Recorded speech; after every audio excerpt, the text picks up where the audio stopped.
Hey everybody, welcome to another round of Canje Plays. Hey, we get into Frost. This has been one of my highly anticipated games of this year that I've been waiting to deliver. It delivered last week. And I had fun with it. Hey Jess, what's up? Pull up a chair. What up? Pull up a chair. Pull up a chair. I hope y'all can hear me okay. I still have my life struggles with audio for some reason. It seems to be eluding me, but hopefully you can hear me fine. If you can't, let me know. Or if it's coming in and out or cutting and being weird, let me know and I'll adjust stuff as necessary because this game is, like I said, one of my most anticipated games. I really love the IP. I played through all the scenarios in the IP. And so, well, not all. I didn't play through on the Edge, I think is the last one that I didn't play, but I played the rest of them, and I've been super excited when I heard that this was coming to a board game. Even more excited when I heard that a lot of the devs who worked on this, War of Mine worked on this game, which I'm pretty amped about. So 11-bit, right? They do a fantastic job. They created this War of Mine. They had their board game come, and it is phenomenal and fantastic. If you have not played this War of Mine, go play this War of Mine. But this follows in that same vein to me. So it's just been fantastic and wonderful and great. I got a chance to get a glimpse and a round or two-ish playthrough at Gen Con. I got to meet one of the reps there, and they were all just wonderful. The game is fantastic, and I hope you enjoy this playthrough as well. Now, this is going to be kind of like a playthrough setup for people who are going to be playing the games solo, right? If you're, I know Paul Grogan did one multiplayer when you watch him and his friends play the game multiplayer and run through a couple of rounds. Well, we're going to do this the solo way so you can see how that stuff sets up. I still think it scales very well, and I'll be here to answer any questions you have about anything you got going on, okay? So before I begin, I want to say thank you to my Patreon subscribers who are neither just coming to hang out and watch a game. Hey, that's perfectly fine. For people who've never been on this channel before, I'll let you know I turned on subscriber only mode only because I've been inundatedly spammed by those sleazy porn bots, and it kind of makes the viewing experience annoying for people who are in the chat who just see that spam of flood. So I turned this on so that you can have the experience without being interrupted, without being interrupted by that. If you want to chat, you just have to sub, right? It doesn't. You don't have to stay. You could sub just for this stream, ask your questions, chat, have a good time, and then unsub. No harm, no foul. I just want to make sure that nobody's doing experience ruined by those bots that come in and spam on the chat, right? Okay. Because it has happened to me already multiple times. So, okay, let's get some information, and then we'll get down to the table, and we're going to do the solo setup. Okay, so Frostpunk. So far, about 196 people have rated it with 270 comments. It got an 8.0 on Board Game Geek. It delivered to me last week. So that it's basically still in active delivery for Kickstarter backers. So just know that it's coming, right? Adam made a really fantastic design game published by Glass Cannon Unlimited, and a wonderful artist did some really stupendous artwork on this game that makes it just so fantastic. 1 to 4 players. Yes, this game is true soloable. Hey, Greg, what's going on? This game is true soloable, which is what I'm going to set up and play today for you on the channel. It's going to go a lot longer than 120, 100 minutes. I'm going to let you know that because there's a lot of explanation I got to do while we play. I'm not going to do it all up front because that's just going to be way too much overwhelm, and then I'll be restating it as I play through things. The setup I'll explain, and then as we go through each different phase, I'll explain what happens on each different phase so you can fully rock what's happening. Age 16 plus, I think so. The theme is kind of it. Like I said, if you played this War of Mine, the theme is around that. This happens around in the 19th century, like 1866. It's the alt history, or where there's steampunk and that's going on, frostpunk, right? And the sun has dimmed, causing a post-apocalyptic winter to happen. And so you have to survive in it. Not trying to find out what happened to the sun. You're not trying to solve the solution by shooting a missile into the sun and reigniting it. So it is what it is. Hey, Cybermage, what's going on? What's going on? So you're just trying to live in the world that has been left by the catastrophe. And the game is a 3.81 out of 5. I think it should be a 4, only because there's a lot of moving parts. If you play this game solo, a lot of moving parts in it. Now, is that something that's going to hinder the game or work against it? I don't think so at all. Think about this game like you would think about Robinson Crusoe. If you love Robinson Crusoe and you love this War of Mine, this game slides right in there, and it'll be a big hit. It will be a big hit. So let's get down to the table. We got a lot of setups to do. I got my notes that I'm going to pull up so to make sure I don't miss anything, because there's a lot for me to talk about as we do this setup. Alrighty. So this is the board. This is the table beast. This is my entire table. It's taking up my entire table. Okay. It's taking up my table. You saw, we've got some tokens off to the side just in case we need it. I needed to leave space around the board for different things that are going to happen. But we've got it all set up. Now, what's very interesting is this massive generator that's here. There's something behind this generator, but you can't see it because this massive generator, beautiful massive generator is here. So there may come a time where I just take this, see the building that's behind there, and I'll put it over here, and then we will work with the generator that way. And it's perfectly allowable to be there. I just don't want to move it because as I start dropping in stress cubes in there, moving it can shift them down, which would cause a very bad catastrophe. So I'm thinking, I don't know yet. I'm thinking I might just have it, I'll start with it on setup on here, and then after setup, because especially since I can't see back here, I'll probably shift it out of the way. I'll shift it out of the way. I wish I could watch the sound on, but I'm sort of working. Put your headphones in, Jess. Put like the earpiece in. So you're working, but you're listening to music. Hey Rick, what's going on? Pull up a chair. So I'll probably end up shifting this generator to the side so that you can get a full view of the board. But I just wanted to set it up here so you can see how setup is when we go through the entire setup, okay? I know a lot of people have like a higher overhead down cam, the whole thing down, but I like this skewed angle, so. Oh, you're on the phone with your boss.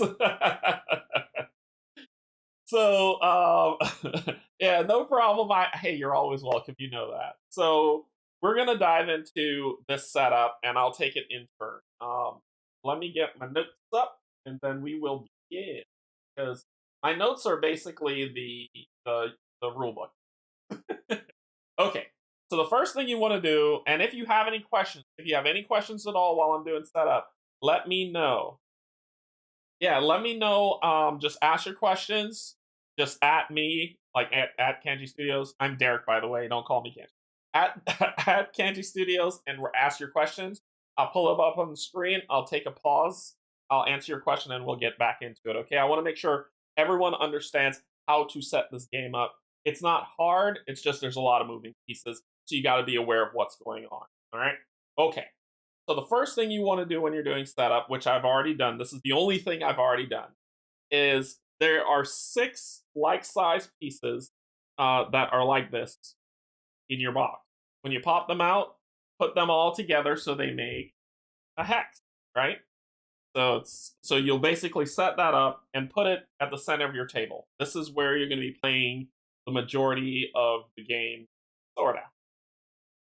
Then what you want to do is you want to take your generator board, which is this one here, and if you notice, you can see.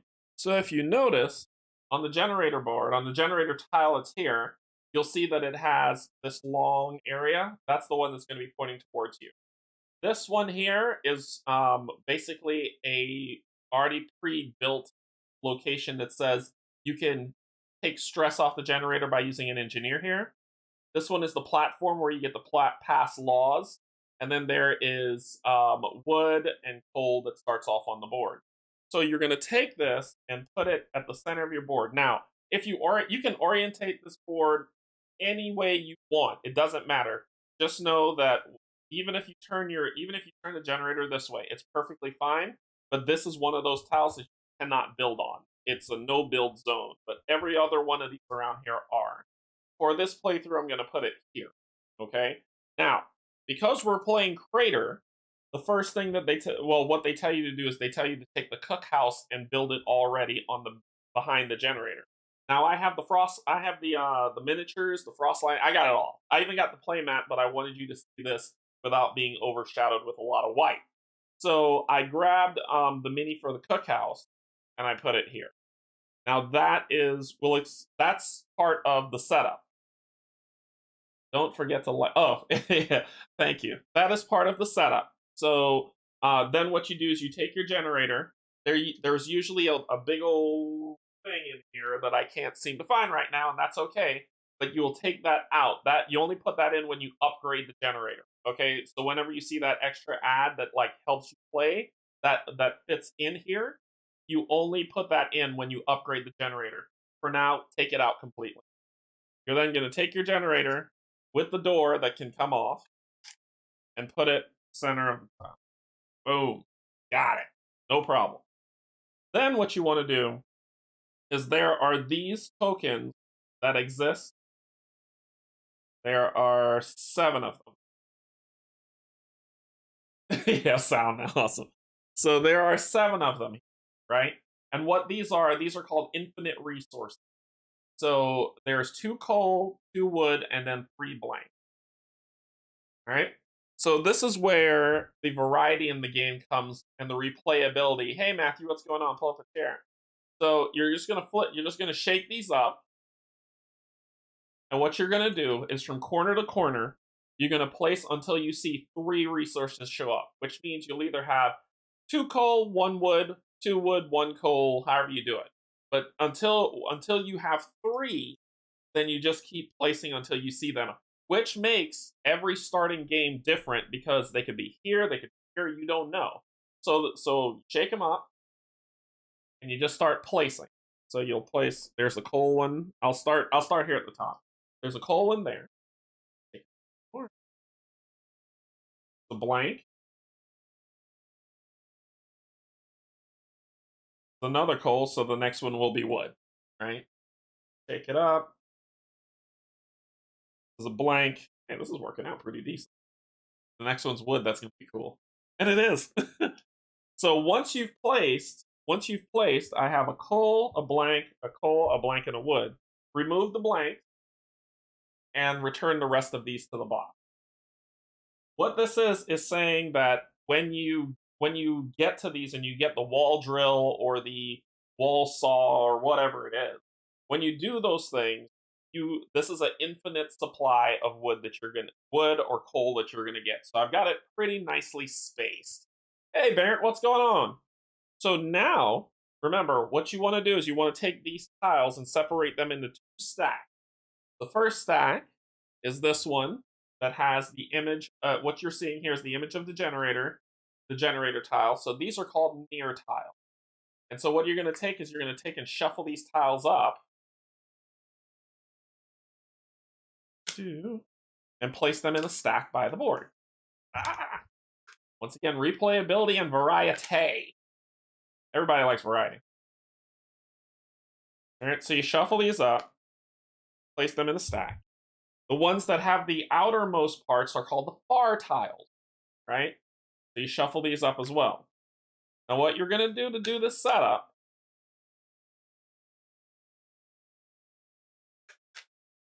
there we go.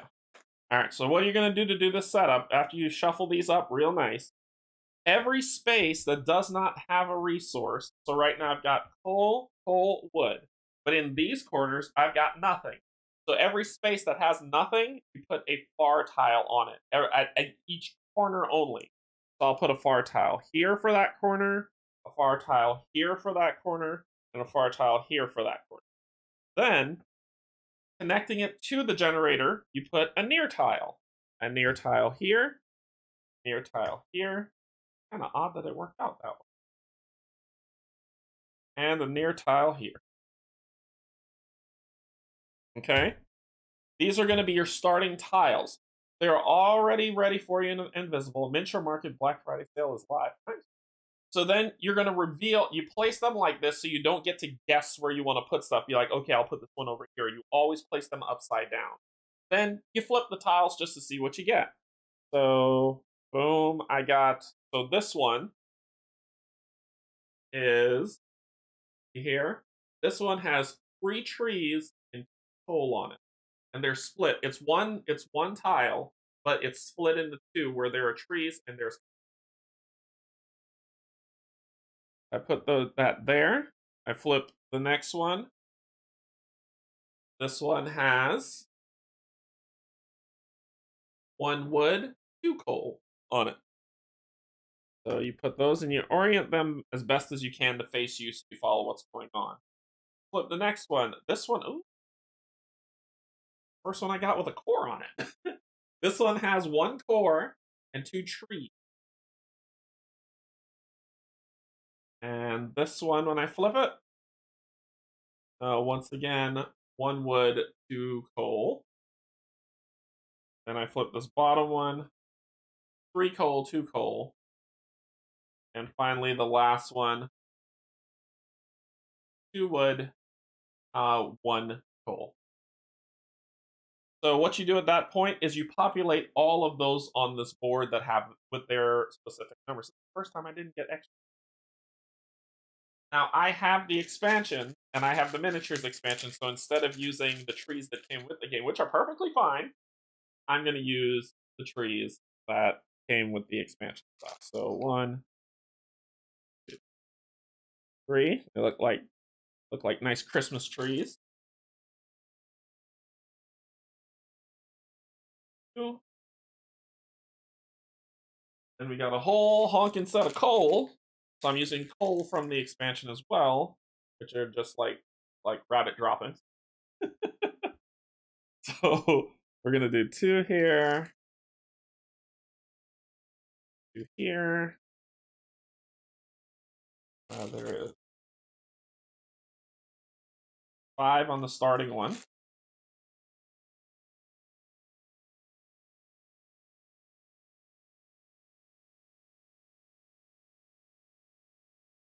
And 5. Yeah. Then we've got 1, 2. I'm showing y'all how to do this because when you get your game, or if you buy this game because it's of interest, I don't want you to be like, okay, well, I'm not sure what to do. So I'm showing everybody what to do. Then, finally, we add the wood tiles from the upgrade. These are all upgrades.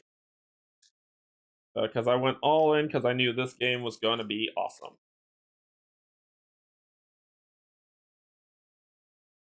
And so, 1, 2, 3, 4, and 5. 1 over here, 2 here. Then finally, I have 1 core in the top. Cores are important. Very, very important. Put a core right there. Okay, so our board's set up. Voila! Ta-da! We've got it all set up. So we've got our base board set up. What we're going to go to now is setting up what the expeditions are going to look like. What you're going to do is you're going to grab the decks that look like this. Right? There's a whole bunch of them. Each says A, B, and C respectively. Separate them out into their A, B, C. So there's a pile for A, there's a pile for B, there's a pile for C. So separate them out and give them all a good shuffle. You're going to want to remove the outpost cards until a scenario tells you to do it. Take those, put them to the side, put them back in the box. You don't need them unless your scenario you're playing tells you. You shuffle these up. Grab my B deck. Give that a shuffle.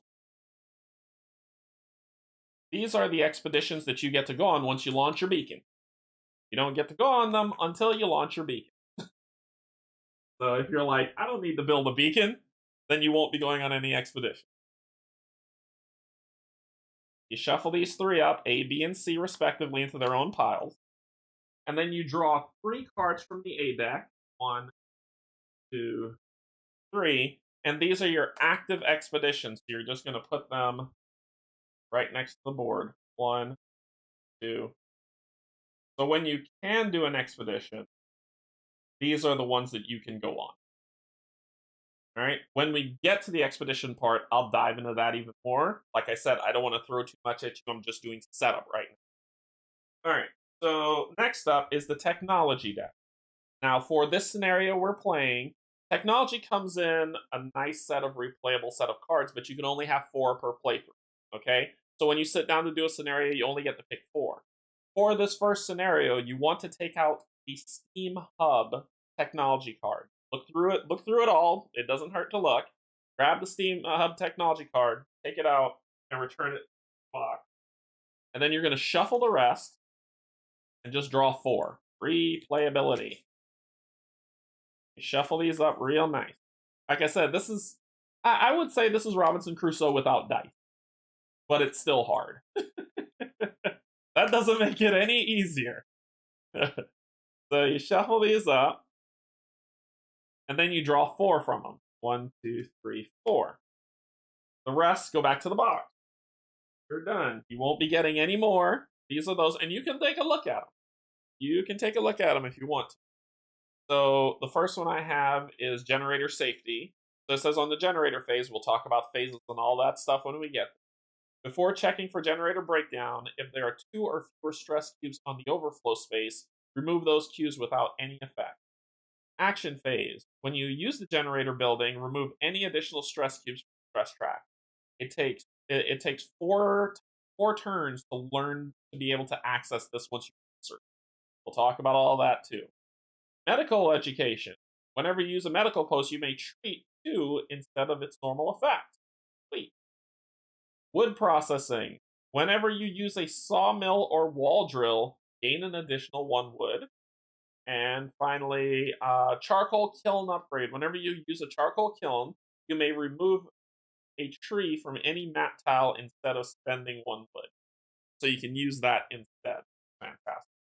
So these are going to go down here on this side of your board, close to you. And then you're going to see these tokens that are here. These tokens. These tokens are the technology tokens. This is the active side. This is the inactive side. Because they haven't been researched yet and are not in use, they all get switched to their inactive side, and they all get placed on the proper position on the card. You'll just match images. You'll be fine. So you just put them down here. 1, 2, 3, 4. All right, so when you research them, you get to put them on the time track, and then when the time hits, which means you've researched them, you can flip them over to become active. Use them as necessary. So, and once you activate a technology, it cannot be unactivated. Like it's yours forever. You get to use it. So, but it just takes time for you to research them. You don't get more. These are just the 4 you get. So this is a switch from the IP. All right. Let's see what was next on the track. Then we got the society card. So this is called game difficulty. There are a lot of game difficulties for you to go through, and scenarios will tell you to pick specific ones. Because I got the Frostlanders expansion, I got even the survivalist hardcore mode level of this. But for this first scenario, just grab the one that says Society 1 Normal. That's the only one you care about. The rest of them are Society 1 Hard, Society 2, Society 2 Hard, 3. And as you go through the scenarios, it'll tell you to use, the scenario will tell you, you're probably going to get through a lot of these. But for the first one, because we're easy into the gameplay, grab Society 1 Normal. It says so at the top. The rest of them, back to the box. Alright.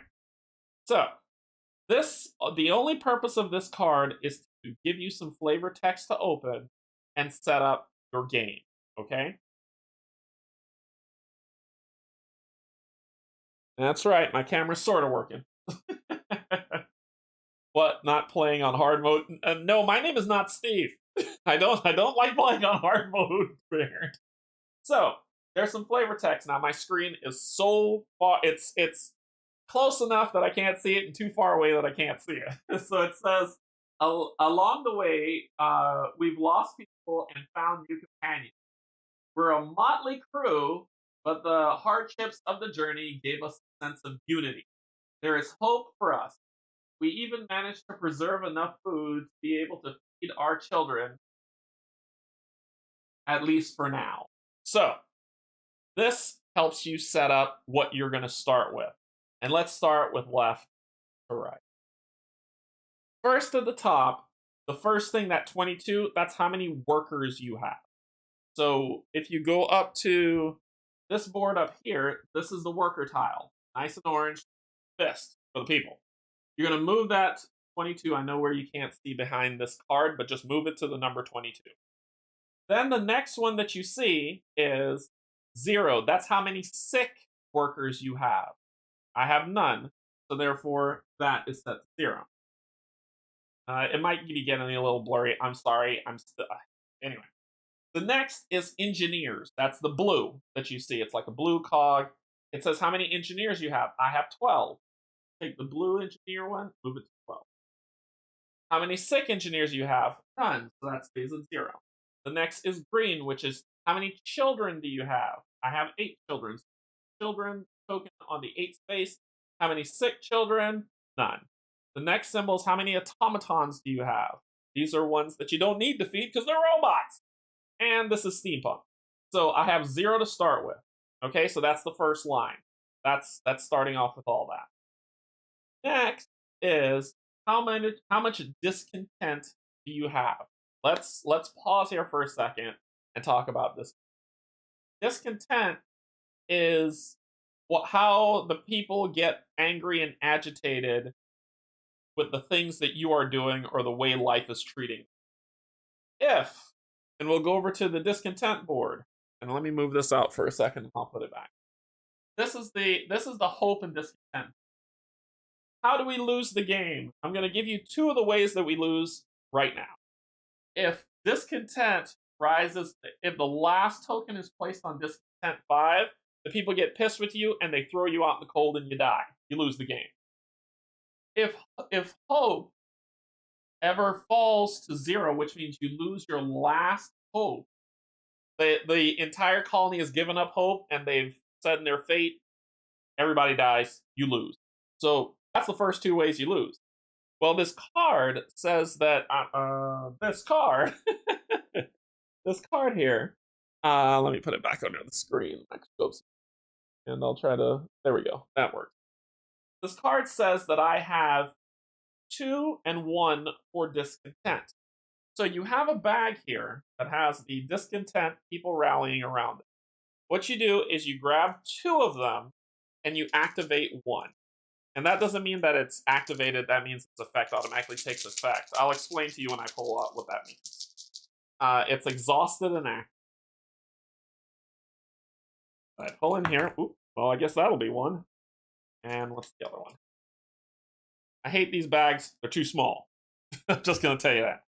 So right now, there are 2. This is greed. This is anger. So anger got pulled first. So anger is going to go on here, active. Greed is going on here, but it's inactive. So you flip it to the black hand side. So you flip it to that, and it's inactive or exhausted. What that means is whenever you pull cards that tells you to activate, or that tells you that if greed is active, it's inactive, so it wouldn't take effect. Or if it says to +1 discontent, you will either activate or add a new thing to that. But we'll talk about it when we get to that side of things. So that's what it means. I have 2 discontent. One of them is active, which is anger. Kind of makes sense, especially with what I got coming. I've got 2 hope, which is in this bag, and both of them are active. So you reach in this bag. I hate this bag. It's too small. Anyway, you reach in this bag. You draw 2. So I'm going to grab this one and this one. Why not? So we've got justice and care. I know the symbols from the thing. So you put those both here and here. So both of them are active. Caring and justice are there and they're active. So that's what that means. Then the next one that you see over there is how many deaths do we have so far? Well, we have 1. So if we look over at this board, this is our resource board. This is where death is. Here's another lose condition. If 10 people die, we lose the game. The end. No more, no less. And this is the track counter, so we have 1 death already. There's a dead body in our resource bin. Why is it dead body in our... Anyway. Then finally, we have our resources that we're going to get. So we're going to start with 8 food. So our food marker is going to start at 8. We're going to start with 4 wood, 5 coal, and 0 core.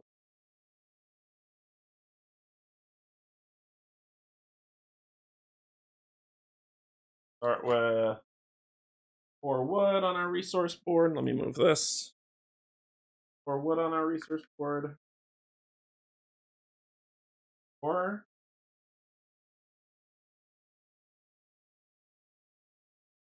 wood and what? 5 coal.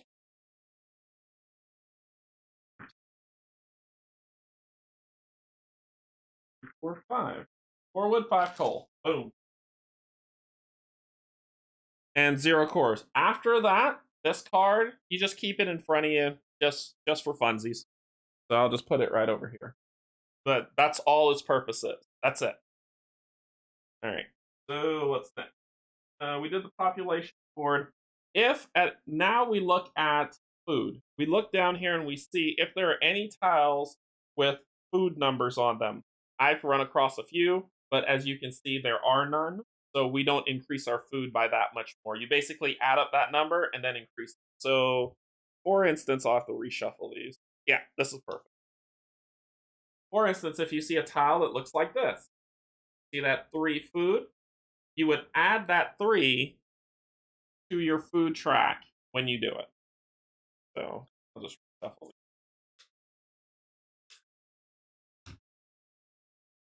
All right.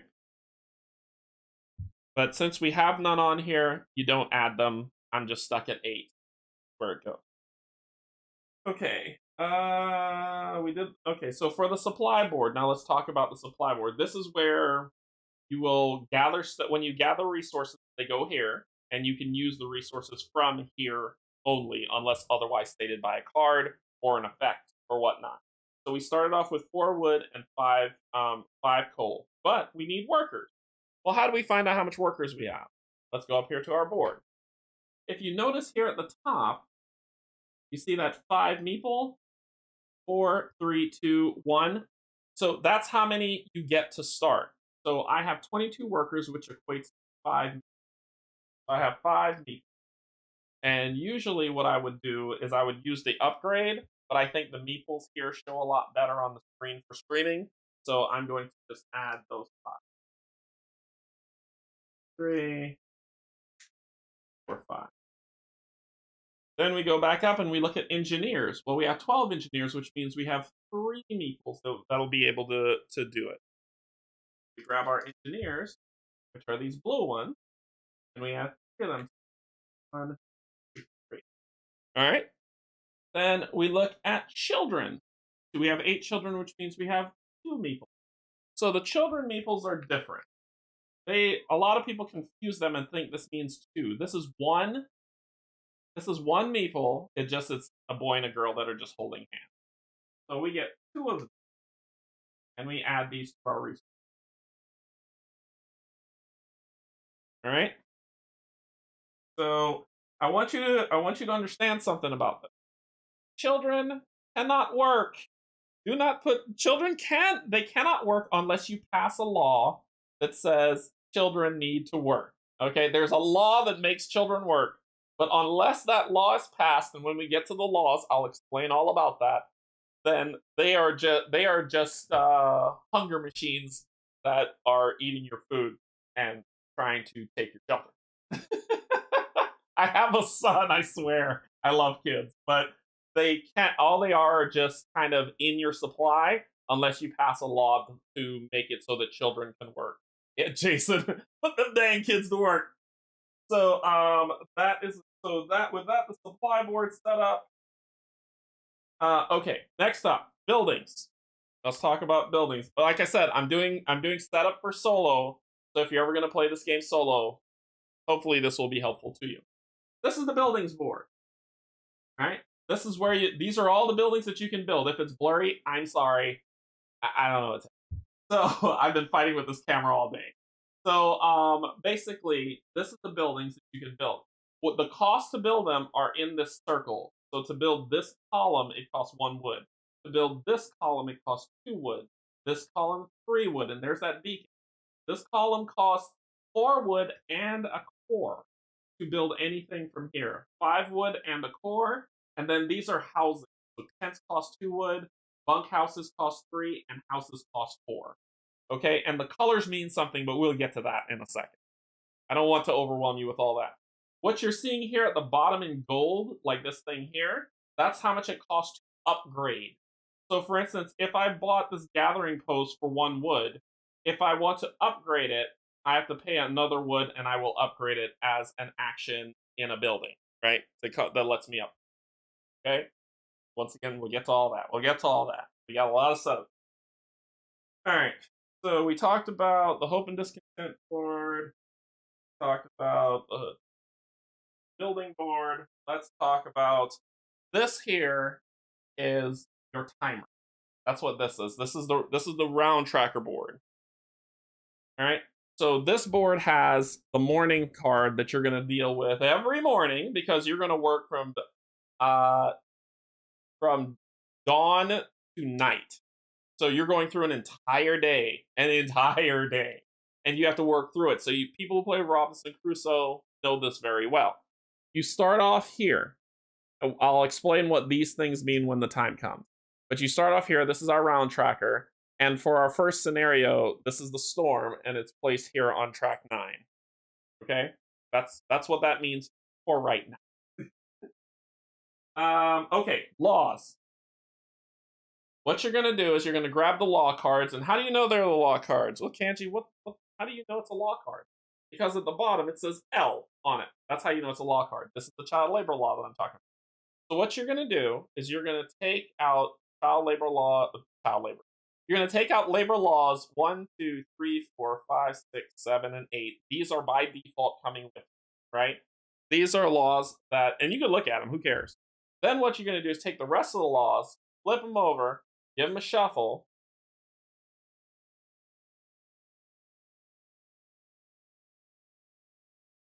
and draw 4 of them. I was like, why was I saying? So then just draw 4 after you shuffle them all up. Replayability 1, 2, 3, 4.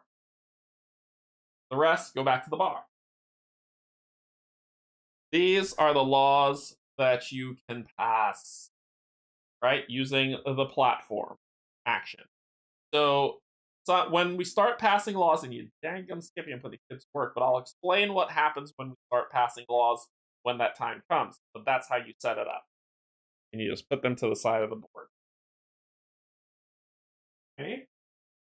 This over here, yeah, I think I've gone around the board. This is the Dusk board. This is the end of all things. This is the end of your day. This is the Dusk board. So, I haven't gotten over here yet. This is the Dusk board. Okay, so basically what you're going to do is you're going to grab all these things that are called social dispute. All of them. You're going to grab them up, shuffle them up real nice. Real nice. And for this first scenario, what we're going to do is we're just going to draw 1. Not going to see what it is. That needs to be hidden. Put the rest back on this board. This one goes into the draw pile. Okay, the draw pile is just 1 card right now. Also, what you want to do... Oh, it's like, where is it? Here it is. You want to grab the cards.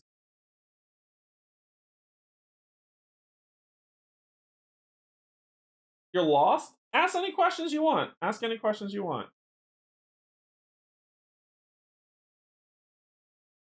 Oh, I put them in the wrong deck. What you want to do is you want to grab this deck that has the knight symbol on it. A nice little moon. It's a tig old deck of nice stuff. So what you want to do is you want to go through this deck and find this card, the inevitable. It's D00 for this scenario, right? You grab this card. The rest of these, I think you can. You don't. No, you don't shuffle these. You don't shuffle these. The rest of these go to the side of the board because you will need them in time. They're going to come abilities to say, draw this card and add it to the Dusk deck. So you take the inevitable, flip it upside down, grab the one card that you have, and give them a shuffle. This is the starting of your Dusk deck. As you do things, this deck grows. And there are never any good things. There might be one good thing in this deck, but don't count on it. Don't count on it. Alright. So that is the Dusk. So I've created the Dusk deck, which is the center one. This is just a social dispute, and we'll explain what happens to this deck when the time comes as well. Now, here's the biggie. You want to know how to use this thing? Here's how you use it, right here. So on this side, this is, and I can't tell if it's blurry for y'all or not because my eyes are already blurred from looking at my screen. This is the generator board, okay? So this board is very straightforward. On it is a weather deck. So this is the weather deck that's here. So when we get to the weather phase, we're going to have to deal with it. So first, let's shuffle this up.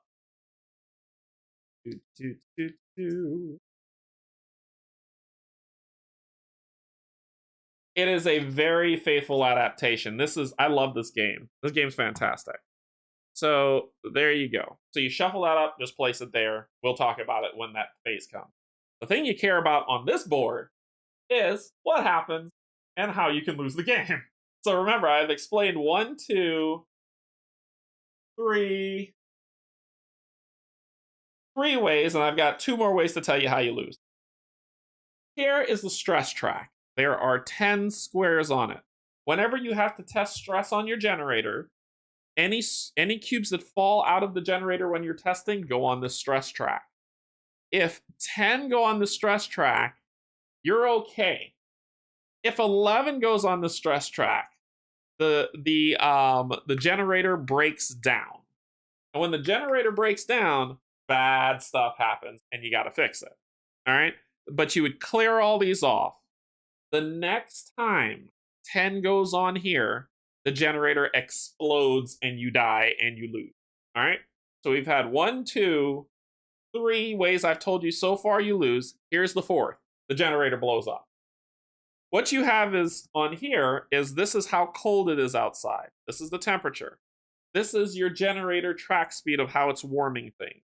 And I know this sounds a little confusing, but what you're doing is if your generator hovers over a line that stretches, so anything under the line gets done. In its current position, it ain't heating nobody. It's off.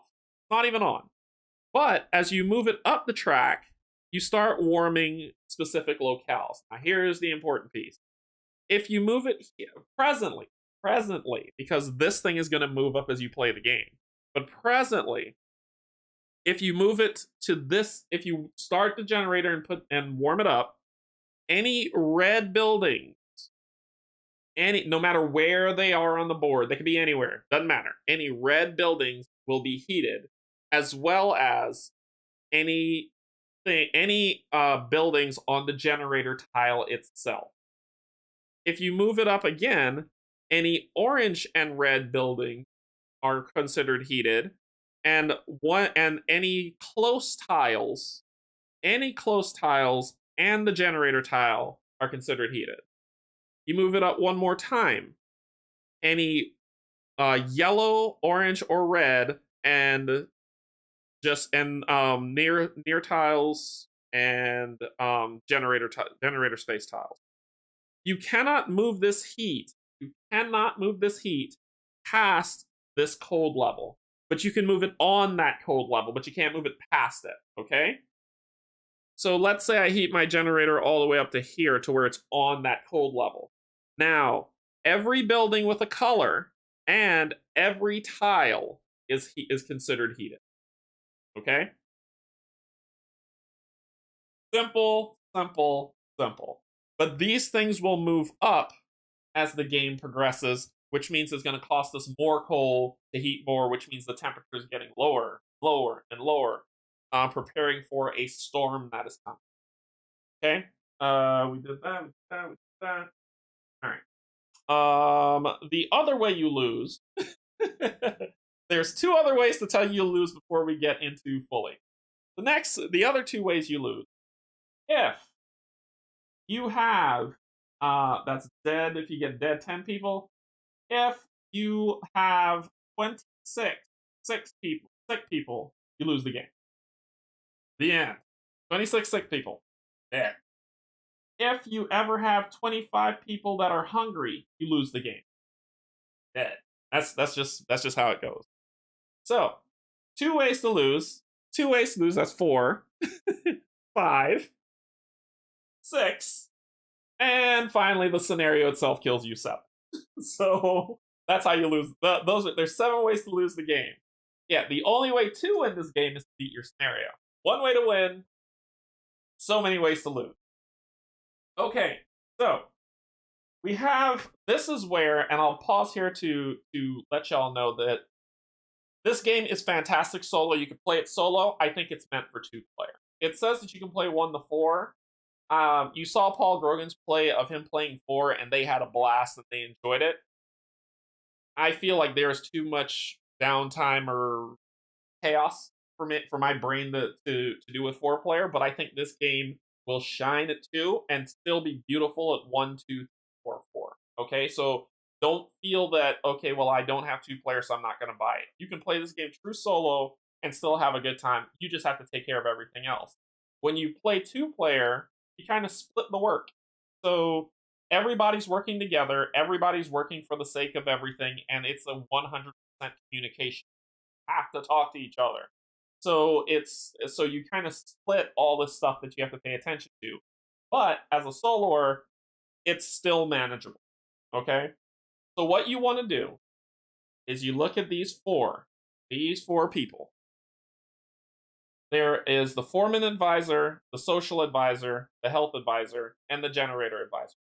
Each one of these people has an ability at the bottom of their card that you can use at the advisor phase of the game, which we'll get into when that time comes. As a 4-player game, you shuffle and deal these out to people. So it's rando who gets who and who cares what. At 3-player, you deal these out to people, and basically the last one goes back to the box. It'll just be, you don't get the 4 gone. At 2-player, same thing. You randomly deal them out, and then 2 goes back. And then at 1-player, you actually look and you pick 1. So I'm picking the generator advisor, which is recommended for your first playthrough. The rest of these characters go back to the bottom. So this is the character who is the generator advisor. The generator advisor has an ability on the preparation phase. Only if I exhaust 1 hope. That means shut it off or take it away. If I exhaust 1 hope, or I have a hope to exhaust, I can remove up to stress cubes, stress track. So it can do any hope. And this is where a lot of people tell you to play with the generator advisor first, because it's any hope cube you can use where the other ones need something specific. Like the health advisor says that you can exhaust care, right? The social advisor tells you can exhaust justice, and that's the only thing you can do. With the generator advisor, any hope one, so that's the one to grab for now. And it's 2-sided, either man or woman, and I'll be going with the lady side. Then what you do is you grab this. This is where it gets interesting. This is the deviation from the video game, but it's a good deviation from the video. Okay? What you do is you grab these cards. These cards have a lovely little symbol on it that is of a person, a whole bunch of them. These are citizen cards. all citizens. They all got wonderful abilities that you can one time. So what you do is you give this a shuffle. And if you're playing a 4-player game, everybody gets 4 cards. If you play a 3-player game, everybody gets 5 cards. 2-player game, everybody gets 6 cards. And 1-player game, everybody, the only person, solo player will get 7 cards. You shuffle these up, give them a nice little shuffle, and I'll draw myself 7. 1, 2, shuffle. Oh my god. Chaos! Chaos, I tell you. You'll be my third because I saw you. 4, 5. I like variety. 6, 7. The rest of these don't go back to the box. They get put in a pile right underneath the dust board. And that is the citizen pile. Okay? These ones are yours. They're in your hand. You get to look at them. You get to smell them if you want to. They smell like people. So basically, what these cards are there is, if you want to use these cards, you have to use the specific worker to do it. So for this one, I'd have to use a worker. To activate this card, I'd have to use a child action. To activate this card, I'll have to use an engineer. Okay? When you activate this card and you use that person on there, you then get to use this ability that's down here, and each one of them has separate abilities. Okay, so this is kind of like a nice little play on, and I'll put this one up for a review. You can see this.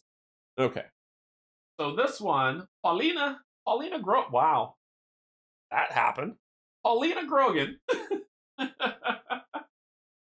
She has use a building, the cookhouse. So basically she can, if I place an engineer on this card, I can use the cookhouse building, spend 4 food, draw 1 hope token, and activate it. Or discard one active discontent token. And discard means remove. So I could get rid of discontent. Alright? Now, that is the cool part of her. The bottom part is what that deck is for. So at the bottom, if any of your citizens die, you will flip over a card from the deck, or one from your hand if you choose, and do whatever it tells you to do for the type of citizen that died. If it is a worker, you exhaust justice and -1 hope.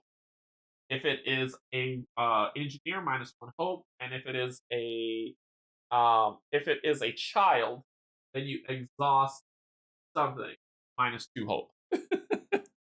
Motivation, exhaust motivation, -2 hope. So these come into your hand to start. Oh, but wait, we're not done. You must pick everybody, whether it's 4-player, 3-player, 2-player, solo. Everyone must pick 1 card out of their hand and pay its cost. After that, this is the only time you're going to use this side, and it's what's on the left side of the card. So let me put her back. Probably going to be super gray. Super grainy. Yeah, you're not going to see it really good there. Let me go to zoom. Let me go to zoom. All right, so you see up here, this is the one-time cost for it, and this is the only time you will pay it. After this, don't have to pay any of that on any of the other cards. It's just as part of setup. You must spend 1, and you get to choose. You get to choose one of these cards to pay this cost for what happened. So for this, it would say place 3 stress cubes in the stress track for Paulina Grogan. No, Paulina. If I exhaust this child, it would say spend 1 coal, or I can do this workshop. Use the workshop to perform 1 workshop effect. That's pretty cool. I don't want to lose that. That's a cure, but I spend 1 worker token. Oop, don't want that. Place 3 stress. So Raphael says is performing care perform.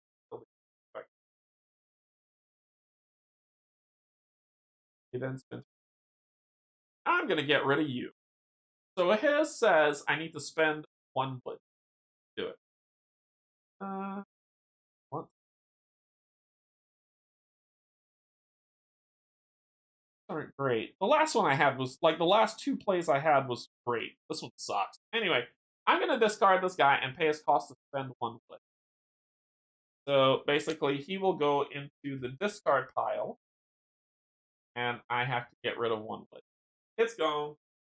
No more. 1 down. The rest are in my hand. That's the only time you have to pay that cost. One more time. Do not pay that cost after setup, but everyone has to do it. Everyone who is playing has to do it with the card with 1 card in their hand. All right, that's it. So I have 5. Now, if you are playing solo, you grab this card here that's called Call to Rise. Okay, that's this card here. Call to Rise. That will not focus in on. I want you to focus. Okay. Try it up here. Will you focus here? There you go. That's called Call to Rise. This is only for solo mode. Only. This is a one-time burn card that basically says you can draw some citizen cards. So if I have 1 hope, I get to draw 1 card. Draw 1 citizen card if you have at least 1 hope. Draw 2 citizen cards if you have 2 hope. 3 citizen cards if you have 4 hope, and 4 citizen cards if you have 6 hope. So there it is. All right. This is only for solo mode, and after you use it, you see that X at the bottom? It's removed from the game forever. It's a one-time burn ability. So for solo mode, it's a way to get more cards if you need it. Otherwise, if you're not playing solo, what you got in your hand, deal with it. That's it. That's all you get. The rest of these are just for death. These are citizens who are going to start dying. So you put this. I'll put the Call to Rise there if I need it. I'll put my generator person here, and I'll put my deck. All right, you're ready to do it. Yeah, we're ready to, because it tells how to lose. People lose their will to survive. Hope goes to 0. People banish you from the city. Discontent raises to 5. The generator explodes. Yep. If sickness is overwhelming, which means you have more sick people than that, you lose. If hunger ever gets to 25, you lose. And if there are 10 deaths, you lose. Okay. I have the book here with me just to go through some stuff. As in, that's it. Hey, how's it all going? Hey, Black Cheval, how's it going? Are we on the 2nd round yet? Has the generator exploded? No, not yet. I just taught the setup. Everything's set up and ready for us to go. I'm about to start the scenario now, so game just in time. I just want people to understand how to set the game up before we begin. Hello from the past, everyone that started the stream. Hope everybody's having. All right. I'm gonna grab a drink of water, and then we'll start the game. Okay. Ooh. All right, so I want you to be able to see everything, so I'm actually going to move the generator. I know you want to see it. It's not going off the shot. I want to block that. Thank you. All right.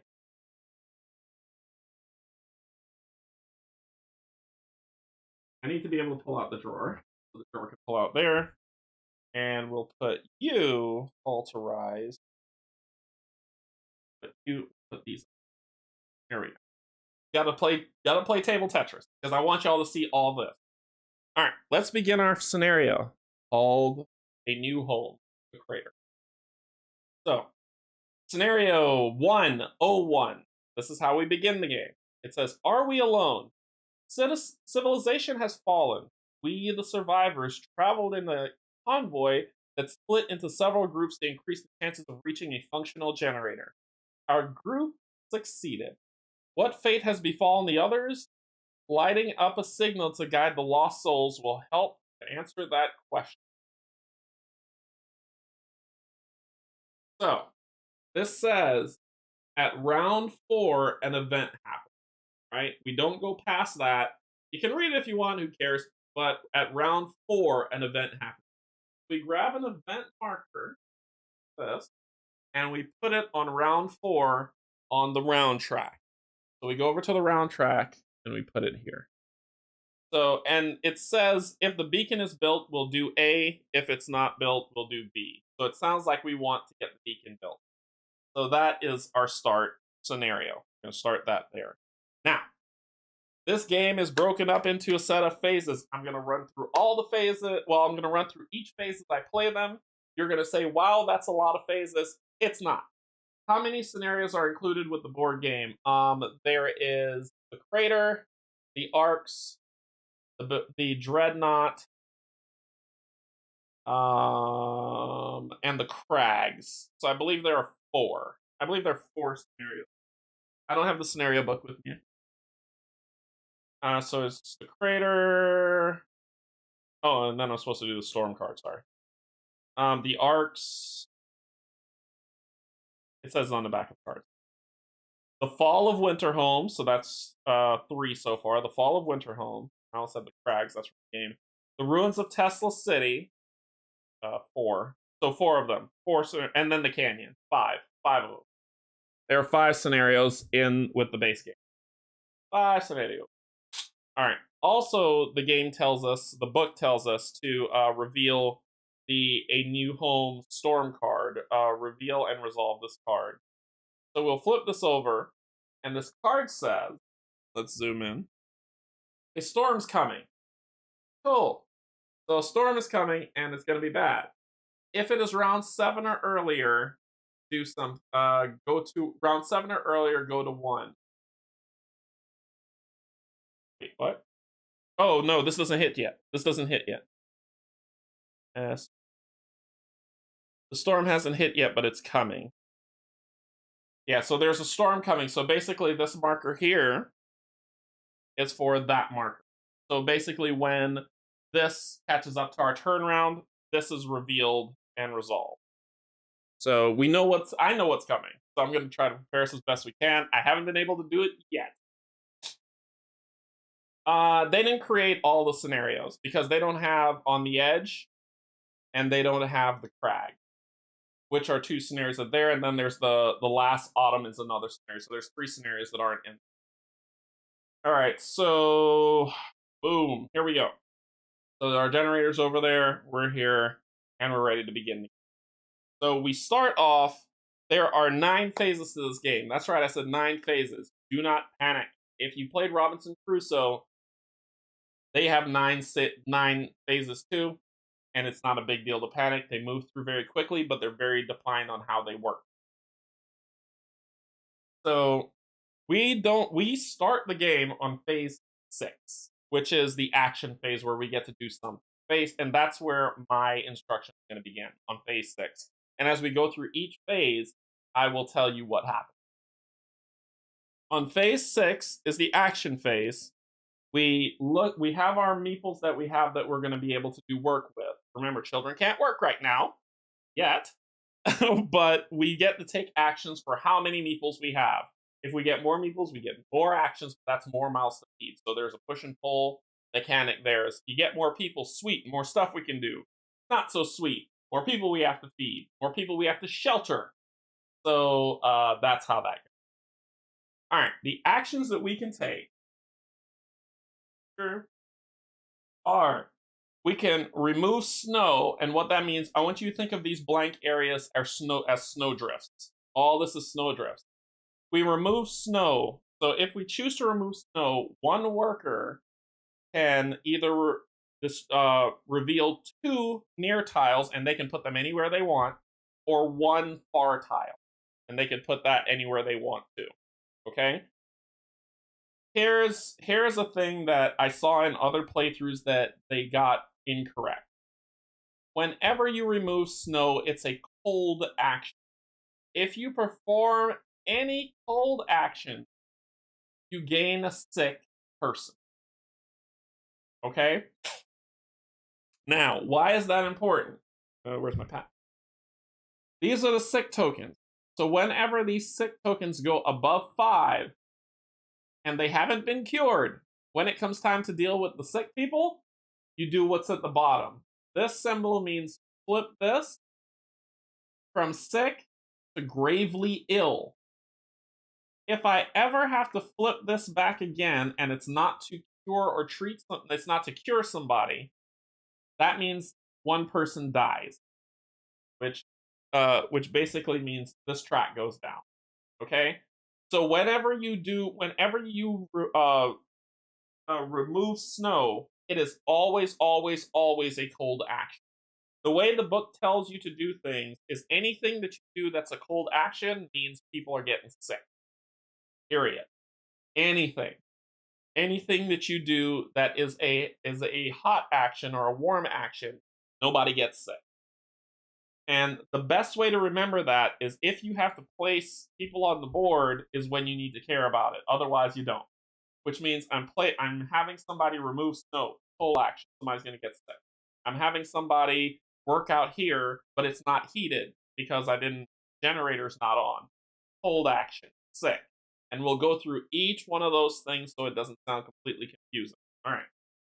So we can remove snow, which is a cold action, always, always, no matter what. Even if you heat everything on this with the generator, removing snow is a cold action. Period. You can gather resources. Place a meeple on any space you want, right? And you will take 2 resources from the space that you place that meeple. So, and you have to check when you're doing gathered resources. Is it a heated space? No, they get sick. Is it a heated space? Yes, they don't get sick. Okay? Next thing you can do is you can construct a building. Construction is always a warm action. It's always heated. Removing snow, always cold. Construction's always heated. You put your meeple here on this board right here, and they get to perform 3 construction actions. They call them sub-construction actions, but basically that one meeple gets to build 3 structures. So they can build a structure, build 3 structures, or they can build a structure, dismantle a structure, and build another structure right on top of it. All right? Or they could dismantle. So that's why they call it sub-actions. You run through the graph of build or dismantle. You can dismantle 3 times, you can build 3 times, you can dismantle once, build 2 times, that whole thing. You can use a building, placing a meeple on a building to use its resource. For example, the cookhouse. Perfect example. If you place a meeple on here, you can spend free food to either exhaust or remove discontent or gain or activate a hope for 3 food. 1 meeple can do that. Okay? Only 1 meeple can use a building at a time, so don't try to stack all your meeples on one thing. Only 1 meeple can use a building. You cannot construct on a space that has a meeple on it. So for instance, if I told this meeple here to gather this 1 wood, perfect example, I can't then let another meeple construct right here because there's already 1 there. Can't do it. It has to be in an empty space. You can deploy scouts, but until we get the beacon up, that don't matter. And I'll explain it when we start doing. Or if the scenario card has a special action, you can do a special action scenario card. Always heated. This is heated. Construction's heated. Snow is always cold, and then everything else depends on the general. Okay, so we're starting our turn. How long has it been? It's been like an hour, and now I'm starting to play the game. Thanks for answering. I missed the release. Yeah, no worry. Okay, let's dive into this. So I've shown you setup for solo play. Ready to play the game. Canyon. Okay, so I start off. The first thing I'm going to do, and the first thing... Okay, Canje, just got here. Start. Hey, Dan, what's going on? All right, so here's how this is going to run. When you first start the game, when you first start your turn, not the game, your turn, and if you're playing 4-player, this is on everyone's turn. If you're playing solo player, it's just you. So think about what you're going to do, right? So more multiplayer, everyone's turn gets to do this. Solo play, you just get to do it 1 time. At the beginning of your turn, you can turn on the generator by taking coal out of your supply and putting it back into the bank.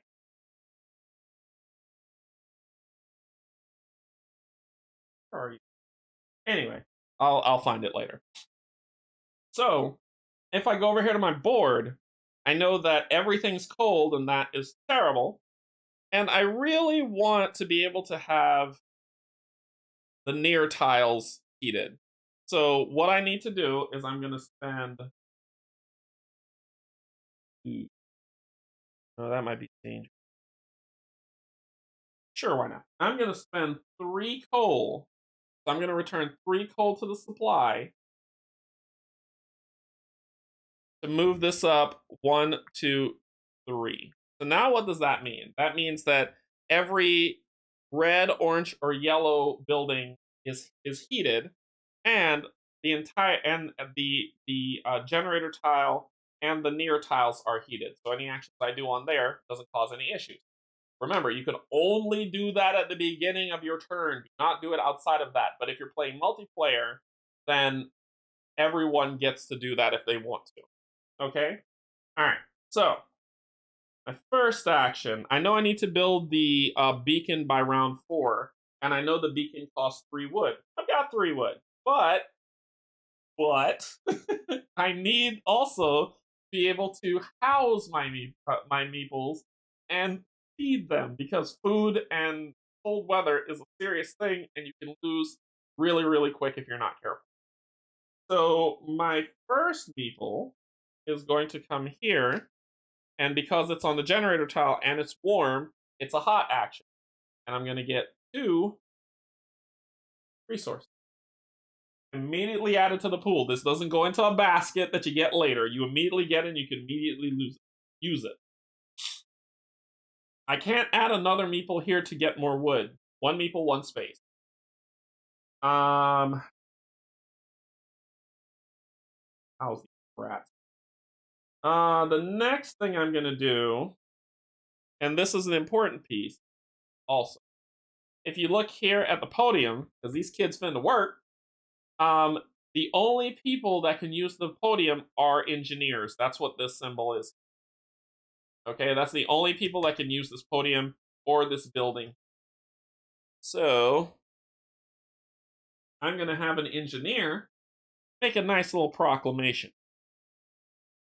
And it's warm because it's on the tile. Well, we get to look at the laws, and we get to choose which laws we want.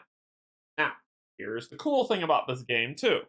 Laws have opposites. So basically, if I wanted to pass a child labor law, I would lose the child shelter. So that basically means if I want to do a child shelter, I lose the ability to do child labor.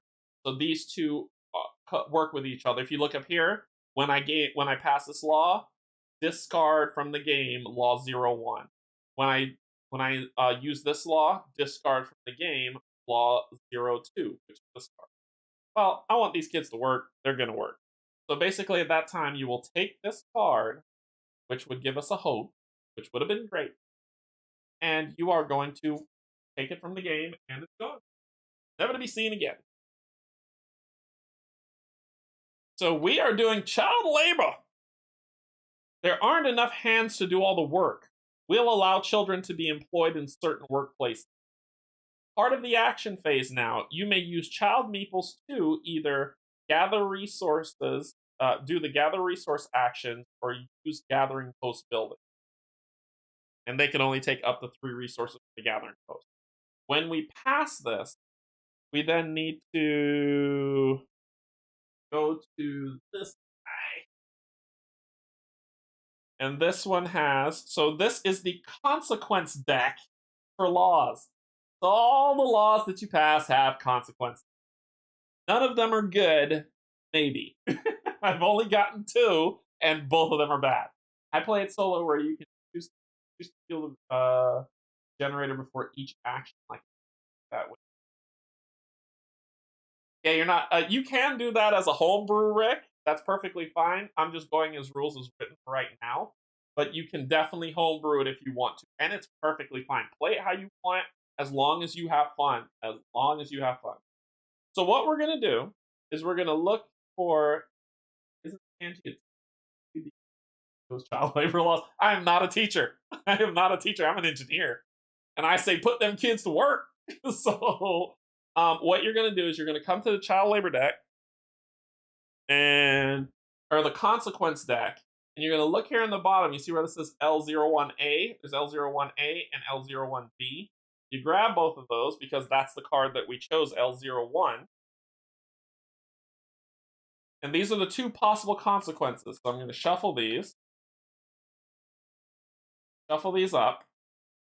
I'm going to choose one, and the other one is removed from the game. And that one's going to get shuffled into the Dusk deck. So we're building the Dusk deck of terrible things that are going to happen to us for what we've got. I'm not a teacher. I will. Now, that is a hard job. That is a hard job. I respect teachers. All right, so we do that, and that goes on there. We pass our law. It goes into effect. You can only have 4 laws max. Then you're done. All right, so child labor. So that means that we need to lower, and we get to pick which one we want to lower. I'm gonna lower.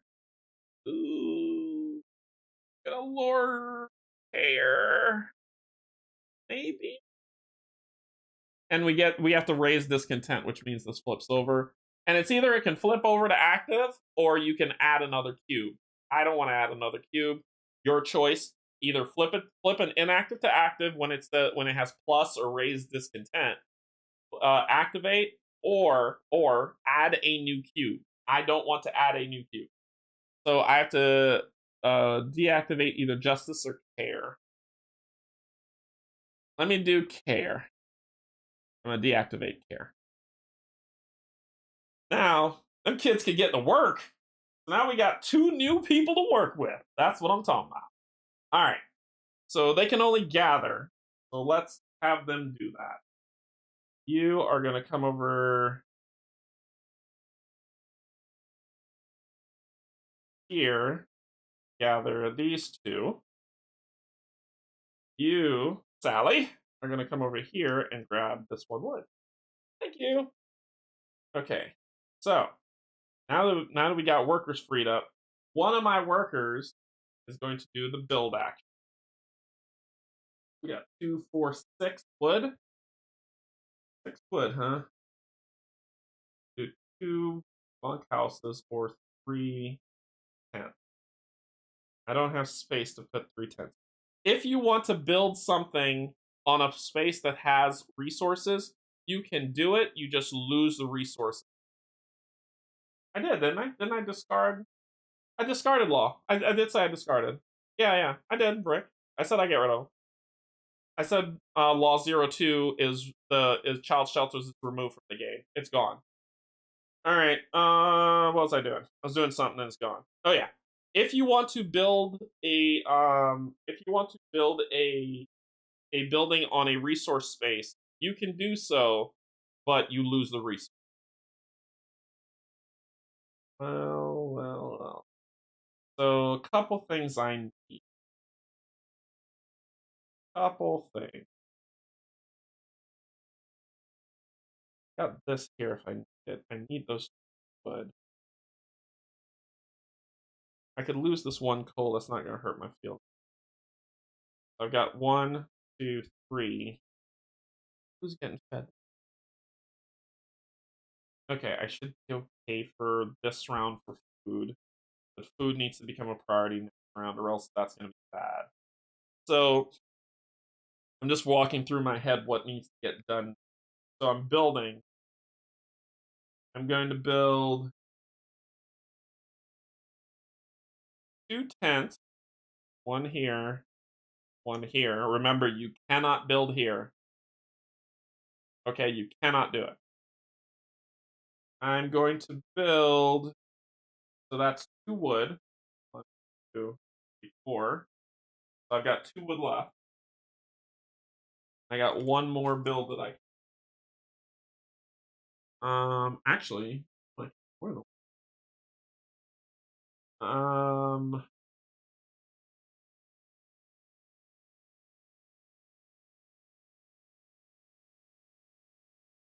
might be worth it. Might be worth it. Might be worth it. I'm gonna build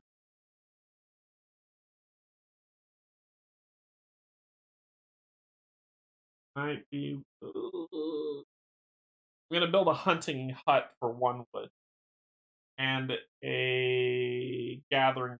Well, just that's my third. A hunting 1 wood. So that I'm gonna put it here, which means I lose this resource. First goes back to the here. Okay, so that's my 3. That's my 3 for that build action. Build, build, build. Then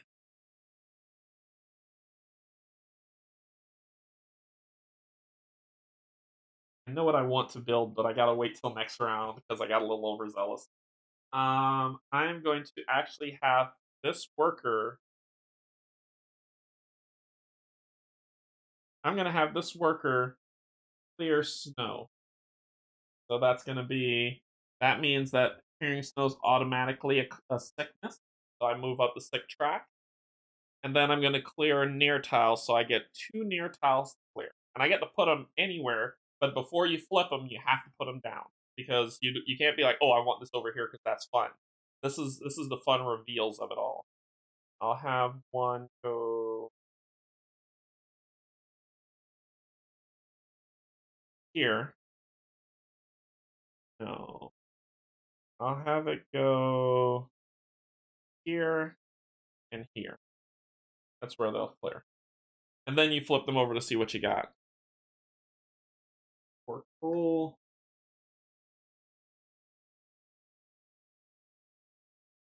Come on, come on, come on, come on, come on. Dang it. No, that's not what I wanted. 2 trees. I need a sawmill to cut down trees. And 2 coal.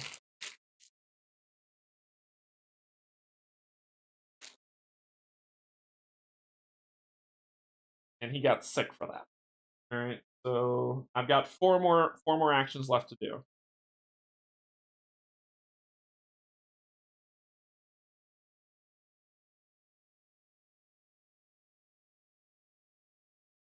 I'm going to use the hunting hut. Gain 4 food. 1, 2, 3, 4. Need to prep for next round. I'm going to gather 2 wood. Going to gather. I need this wood, so I'm gonna. No, I don't. I can figure that I'm 1 away from building the beacon already. I can actually build something here. You can get me the beacon so I can start heading people out. So that means I don't need this, especially since I got the 2 coal here. So I can actually build a tent here. I'm gonna spend 2 wood. I hope I'm doing this right. I'm gonna spend 2 wood to do a build action. Wood to build a tent here. I've got 1, 2, 3 tents. That's 6 people. That's not gonna. And I can build the beacon.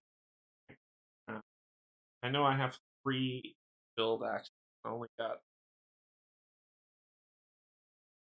Wait, what? Sorry, I'm not gonna build a tent. I'm not gonna build a tent. I'm not gonna. I'm gonna actually spend 1 build a workshop. That's what I'm gonna build. I'm gonna build a workshop. And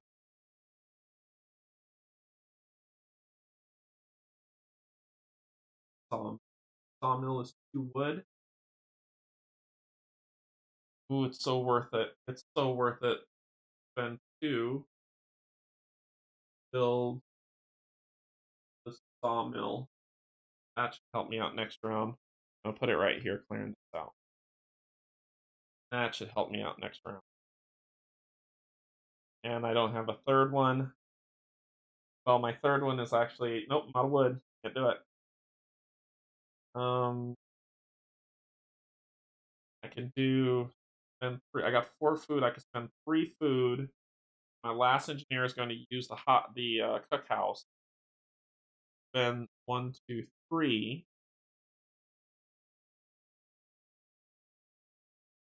Did I do that right? Yes. 3 to turn you off. Actually, I'm gonna turn greed off. I'm gonna turn greed off.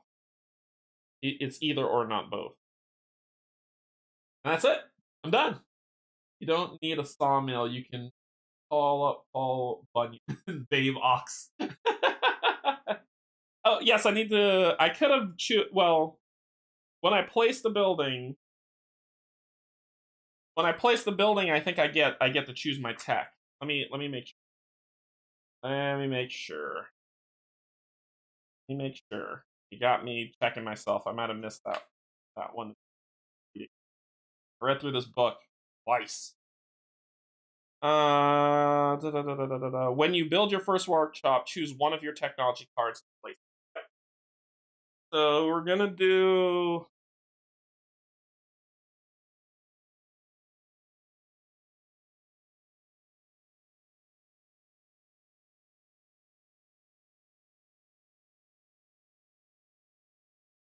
So we're gonna do the wood process.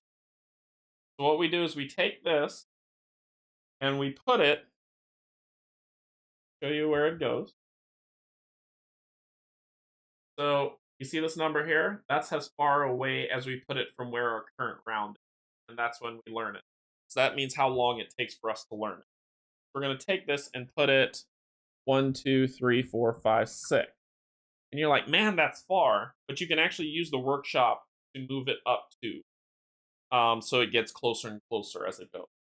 So 6 away, wood processing. That's pretty far. Okay. That's it. We're out of meeples. We're out of meeples. We're done. We're done. Okay, so next phase is the Dusk phase.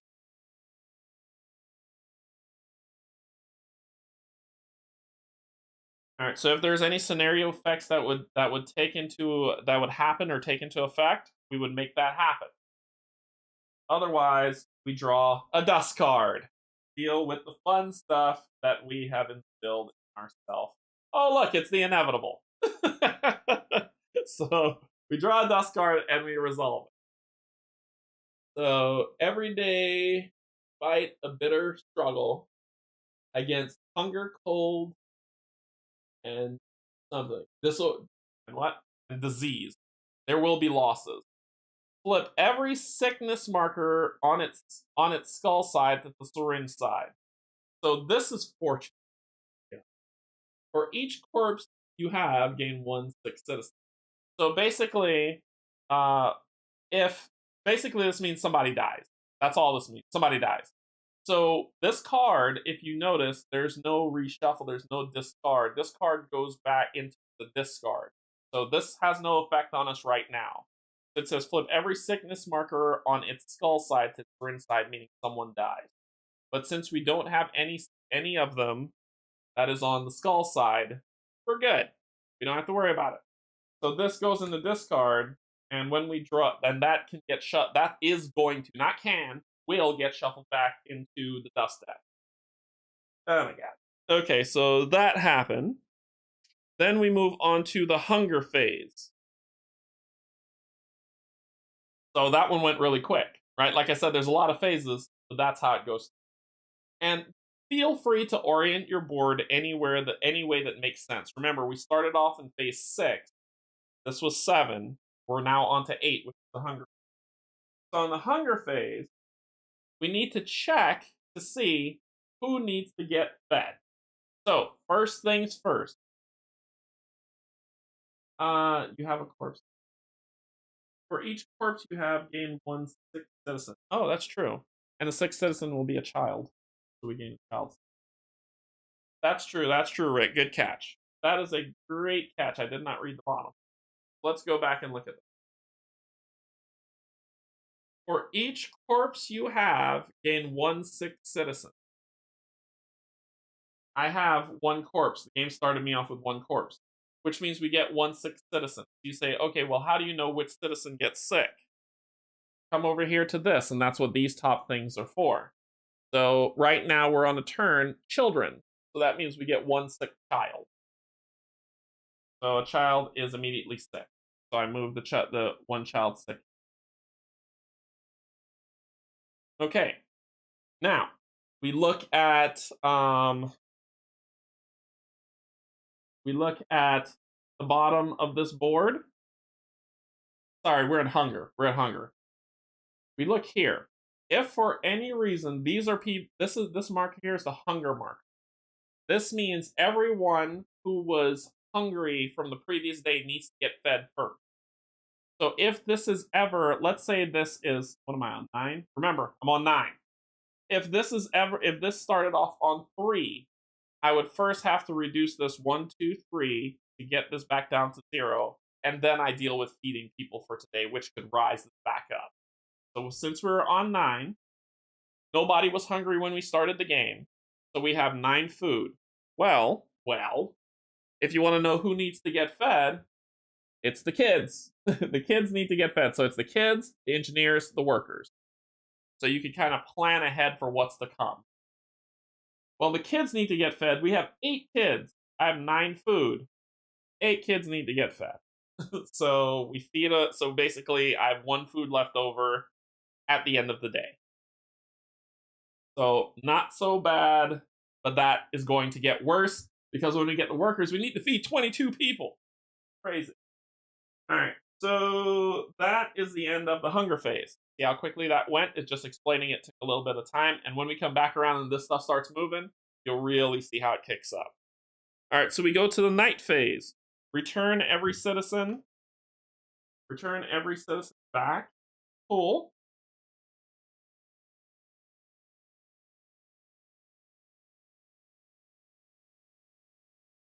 It's a win for the day, yes.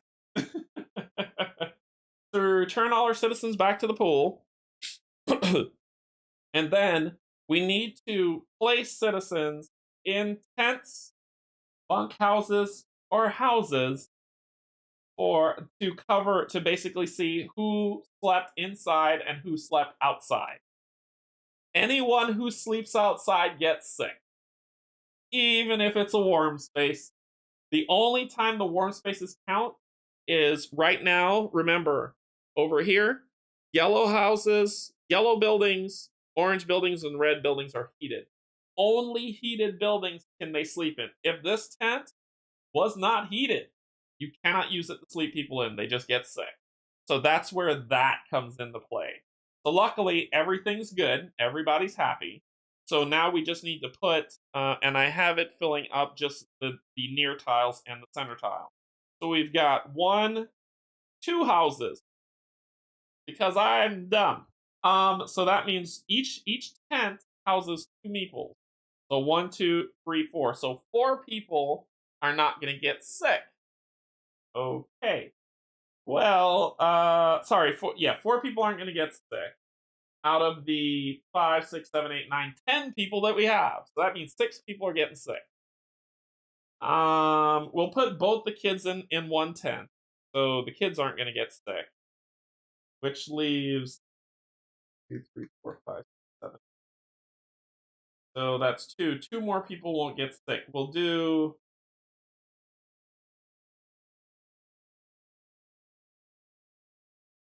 one in both of them are engineers. Both of them are engineers. So that means 1 engineer gets sick because that's 1 left over, and then 5 workers. 1, 2, 3, 4, 5. Oh, yeah. Okay. Good Lord. Okay, so that's a problem. That's a problem that needs solving. All right. We will deal with that. We will deal with that. All right, so that ends the night phase. We go to the dawn phase. The dawn phase is if you're playing multiplayer, you pass a leadership token. There's a leadership token pass around the table so everybody kind of has the final say in everything. In this one, you don't need so. But you do move the round marker 1. And then if there is a development trigger, if you land on it, that kicks. Then we go to the morning phase. See? So that was the first phase, the dawn phase. Second phase, morning phase. We resolve a morning card. I don't think I shuffled this, y'all. Yeah, shuffle. Shuffle the whole morning deck. Shuffle it all. Then we're going to draw one and see how it goes. Oh, boy. Okay. So how is this so far? Are y'all keeping up, catching on what's happening? Or are y'all like, what? Suck at explanation?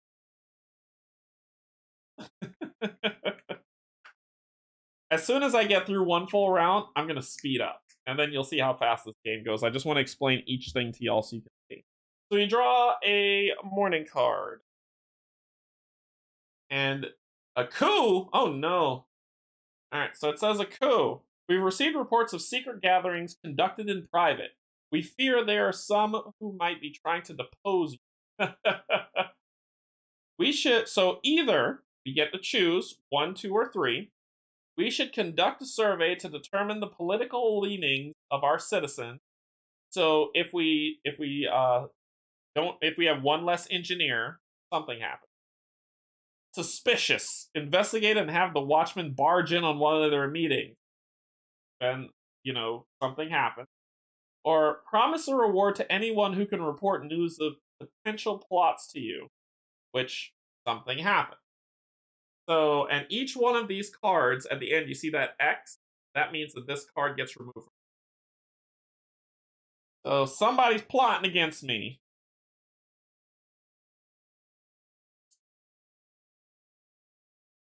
Mm-hmm. I'm going to do number 2. So, number 2 says, I'll hold this up. Place 1 spent worker token in the supply and add D068 to the Dusk deck. So let's do that. So what spent worker token? That's worker. What spent worker tokens look like are this. All right. When we go to our action phase, I'll explain what nonsense this thing does. So we put that in our supply, and we add D0. This is why this stays in order. 0, 2, 5, 7. 068. We take that, add it to the Dusk deck. And I shuffle them up here, but the Dusk phase tells you to shuffle it anywhere, so you could just put it on top of the deck and shuffle the deck when you get to the Dusk. So I shuffle that up. Okay, and then this card is discard from the game. Gone. It's gone. All right, that is the morning phase. Then we go to the generator phase. So, at this point, remember before we were talking about warming the generator so we could do stuff. Well, there are times where you can't warm the generator. Well, this gives you a chance to do it, and we deal with stress on the generator. So right now, if I wanted to, I could spend cold to warm the generator up some more from what we've gathered and used because it was a one-player thing. I'm not going to do that because I'm at a good spot. We then gain 6 citizens based on the heat and cold markers. So what that means is we check, and if at any time this, any distance from this to this will cause us to gain a 6th citizen. So for instance, if the heat marker was here, I would gain 1 sick worker. If the heat marker was here, I would gain a sick child and a sick worker. But since it's here, the distance between ain't nothing for me to worry about. So I ain't gonna worry about it. So I'm good. I'm good. It says the distance between. I remember to read that because I read it and I was like, well, wouldn't that mean on the cold I would get a sick engineer? It's like, nope. Distance between is all that matters. All right, so then like citizen space. Yep. Then what we do is we look over here once again. This is where this big old honking thing comes in. You see these numbers here? This is the stress track. So you see this 3? We need to take 3 cubes, how much ever number is on here, and drop it into that thing to determine how much stress the generator has suffered for what for when it's operating. That's like really. So these are the stress cubes, which come if you buy the base game and don't get the expansion stuff. These are your coal cubes. So I need to take 3 of them and drop them into the generator. So I'm just gonna keep them.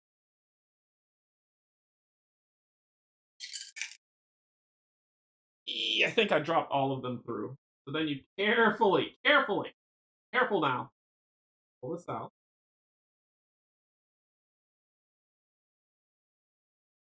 2 of them are in there. 2. Carefully. These 2 go on the stress track. So right now the generator has 2 stress on it. If it has 10, it's gonna break down. But right now it's fine. It's fine. We don't want to talk about it. Then we go to the weather phase, phase 4. So we're gonna draw a weather card, deal with what happens. Let's break down what happens on this card. So we have to do it from top to bottom, okay? So the first thing we do, and I'll shift this over here, put this right here so you can see. So the first thing we do is we raise the coal marker up 1. That goes up 1. We raise the yellow marker up 1. We raise the orange marker up 1. And the red marker stays where it is. Drop this all the way back down to 0. That's right, it doesn't stay heated.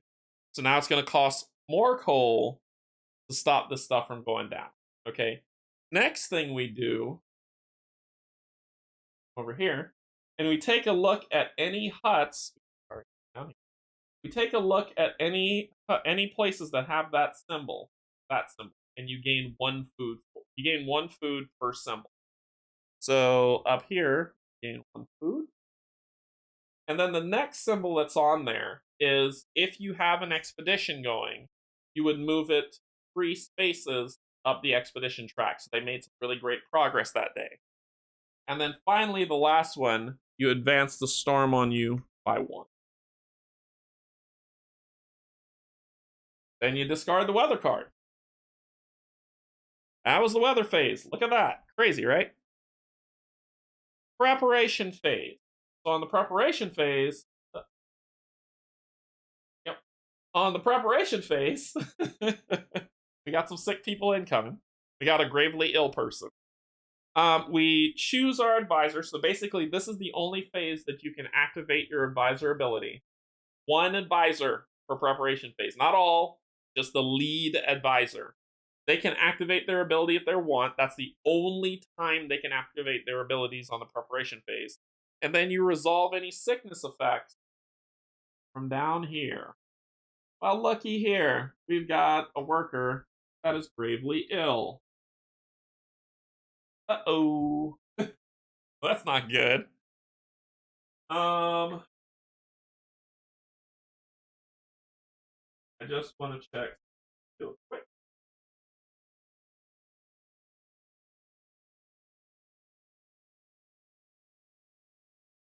Okay. Okay. Yep, that's it. We have a gravely ill worker. Not good. Somebody's about to die. And then we go down to the action phase. And we're back where we started. So that was an entire round. We started at 6. We went all the way down to 9, then back from 1 all the way down to 6 again. Follow? So that was 1 round. This time, we're going to play round 2 faster, but not too fast because I want to take time so you can see, make sure that you understand it 1 more time, and then round 3 is going to go faster. Round 4 is going to go faster. We're just going to keep moving the story. Okay, so we're back to the action phase. So we have 1 spent worker token that's here. The first thing we have to do is we have to deal with that. It's a worker token. So one worker is out of our, we can't use him. Gone, gone, gone for the. All right, so we also take a look up here, and we know we're going to need to feed engineers, which means we need 12 food. So I need to make that happen. The first thing I'm going to do, I'm going to put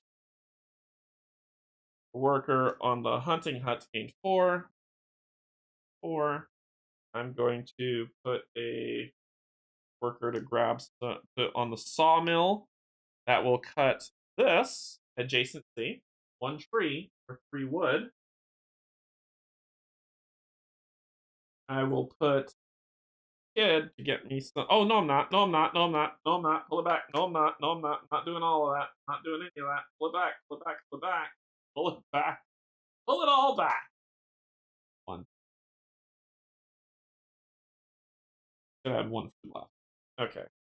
Pull it all back. The first thing I'm going to do is I'm going to heat this dang thing before people start getting sick.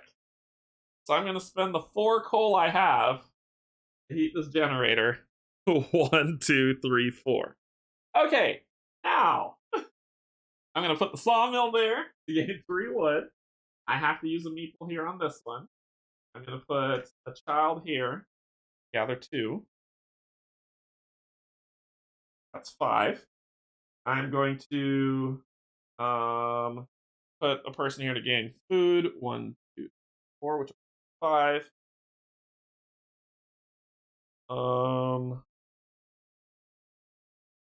I'm going to pass another law. Food additives. Once per round at the start of the hunger phase, you may spend 2 food to reduce hunger by 10 if you do gain greed or heated meals.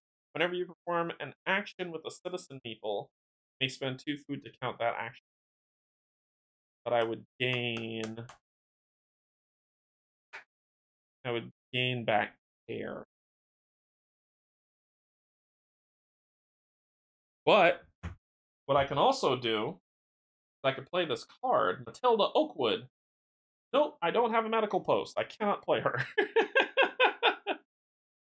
That sucks. Spend 4 food, perform 1 workshop effect. Child.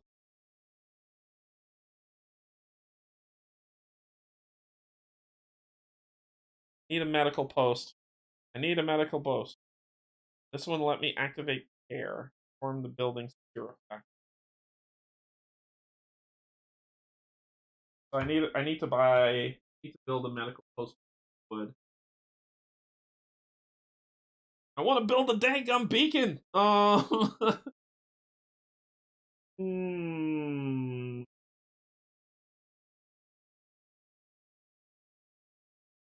so you see the problem is that I gotta worry about sick people. I think I have to. I have to build. Then I can perform the building secure effect. So I need 1 more wood, and I could do what I want. I could do both if I have 1 more wood. Oh no, I don't. It's 3 and 2. It's 5. I have 5. I'm good. So I'm gonna have an engineer. Nope. I'm gonna have a worker build. I'm gonna spend all 5. I'm gonna spend 1 for the medical post, and the other for the beacon. Spending all 5, and the beacon takes up 2 spaces. All 5. 3 and 2. Okay, so that was 2 build actions. I build and cover up something. Don't care. I need to put a gathering hut right. This would be a perfect space for a gathering. I have an engineer do it. He'd get sick to clear snow. That could be helpful. I think I gotta do it anyway. I'm gonna spend an engineer to clear snow. He'll get sick. I'm gonna do 1 far tile.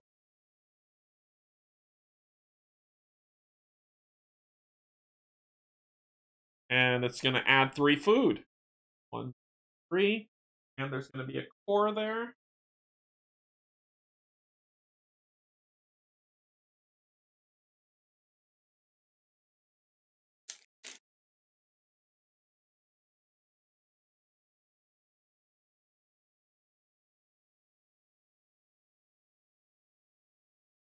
Okay. Okay. Get some coal. And these kids can have a builder struck. I don't have any wood. Can't build a gathering hut. I need 1 wood to build a gathering hut. So let's trap ourselves for hell. That's gonna have these kids.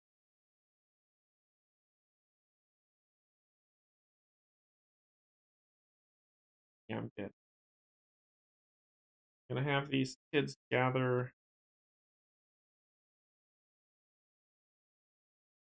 If I can get to this wall and I can build a wall drill, that's the wall drill will give me 3 wood every time I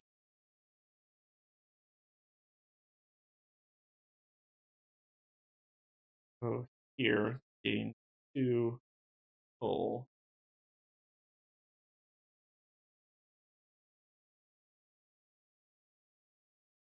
I need.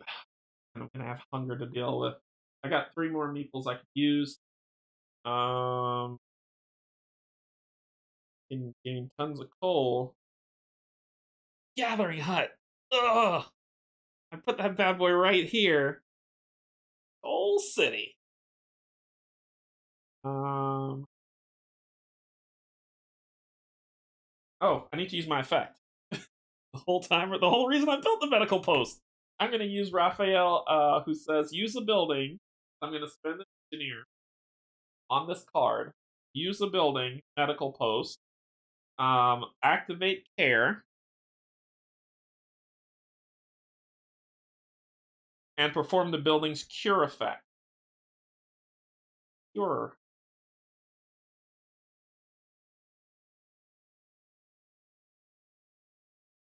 Sorry. Curing.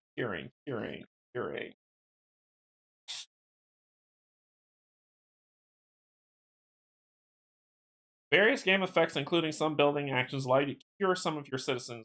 These are donated by the word cure followed by a number or the cure icon. The number is how many cure points you then get to use. Each cure point allows you to move 1 sickness marker 1 space to the left. 1, 2, 3. We don't need you flipping over and dying. I did that.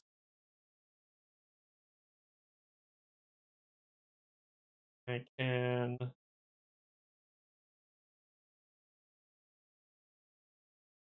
Kids can remove snow with that card. I'm not spending any food. Kids could do a workshop effect. Probably need to move it twice to see if I can get it closer before the storm. But I would need a kid to do it, so I don't have that much. I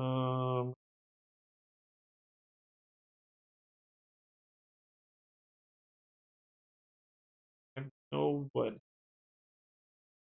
I need to get over here if I want wood. I'd have to clear snow with an inch.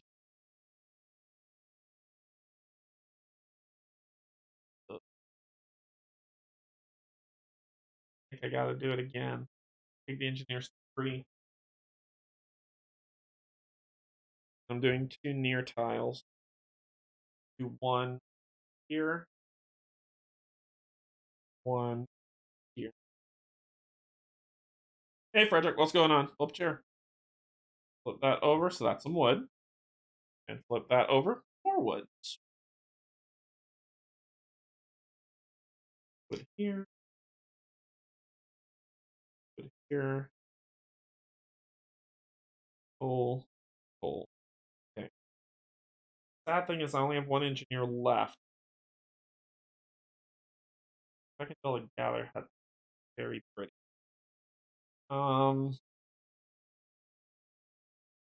Gonna Here's gonna gather what?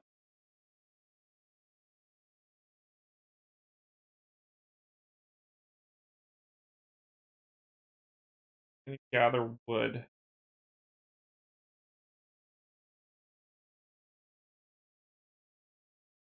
I'm not. I'm not. That's dumb. I'm gonna gather wood here. Oh, gather wood. Alright, I'm done. All action complete. All actions complete. We go to the Dusk phase. Any scenario effects, nothing big happening. Then draw card. Remember, I shuffled these up. Work accidents. Sweet. Remember that child labor thing I did? Right? You remember that? Remember that? Yeah, yeah. Oh, yeah. Oh, yeah. Work accident happened because I put kids to work. The children are now exposed to accidents at work. If we don't provide good medical care, some might even pay the price for their young lives. If you have active care, I do. If you have active care, for each child meeple used to perform an action this round, gain one sick child. Ooh. So I had 2, so 1, 2. Oops, sorry. So 1, 2. I've got 2 sick children. I just moved them up from 1 there to 3. And this does not get discarded. So that's going to happen again.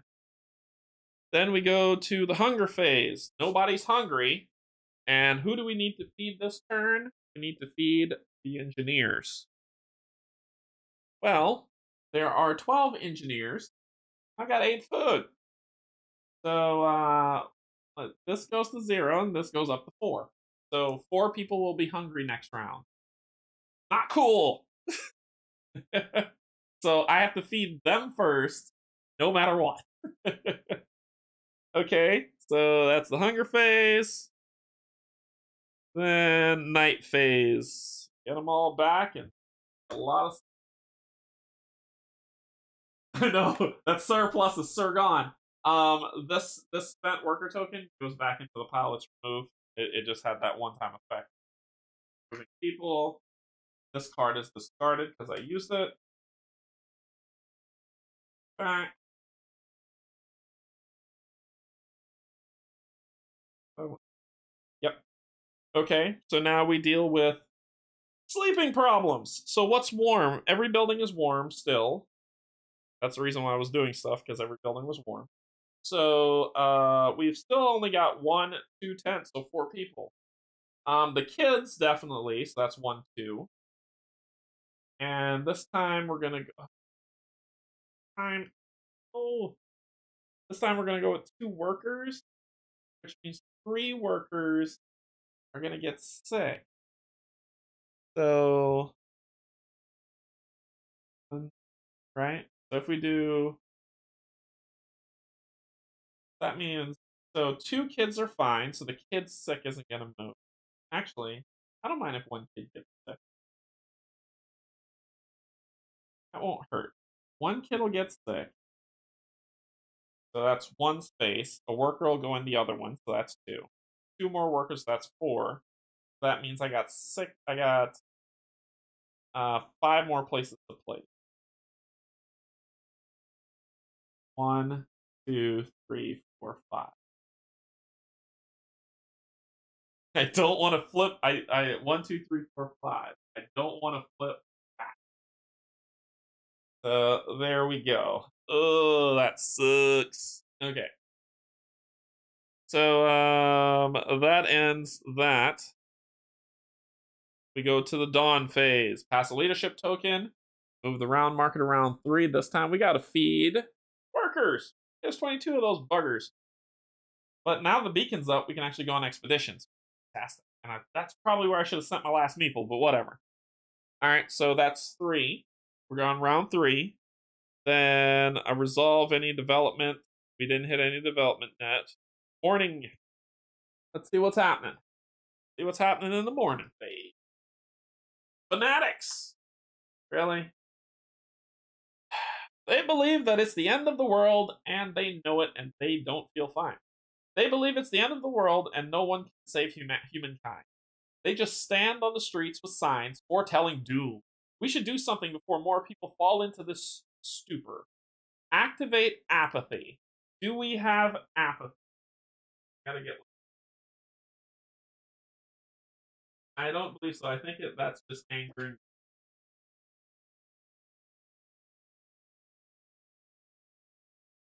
Now let me see if I can find morning phase. Where are you? Where are you? Where are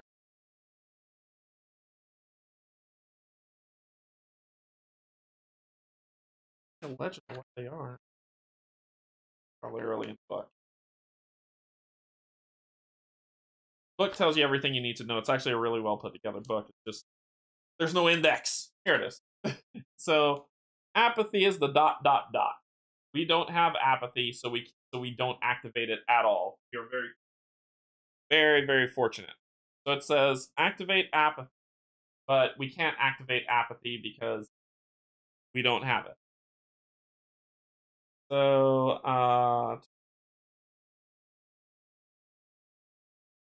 no workers means no food. Tell them they won't get their rations or a place to sleep until they get back to work. Break their signs and give them a choice. They can start working or they will be banished. I don't think anything.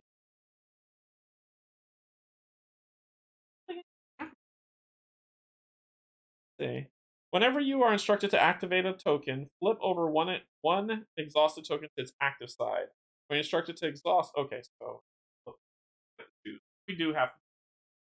So we can either break their signs and give them a choice. They can start working or they will be banished. That should convince at least some of them. There's no place for doomsayers in our settlement.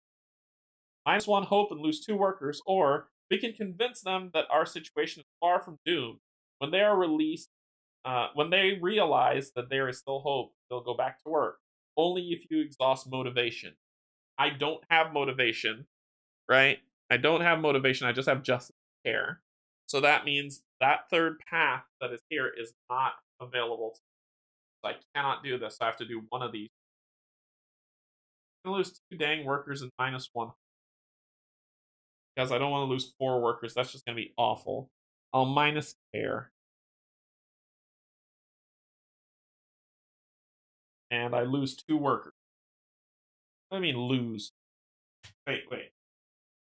Lose? I just caught that word. I know they say put a token in there. Lose? Does lose mean like they're done? They're done? Keyword lose. This is why I need an index. And there is no index in this game, which makes me sad. So I want to know when it says to lose a worker, what that means. Does that mean that my worker count goes down forever? Forever.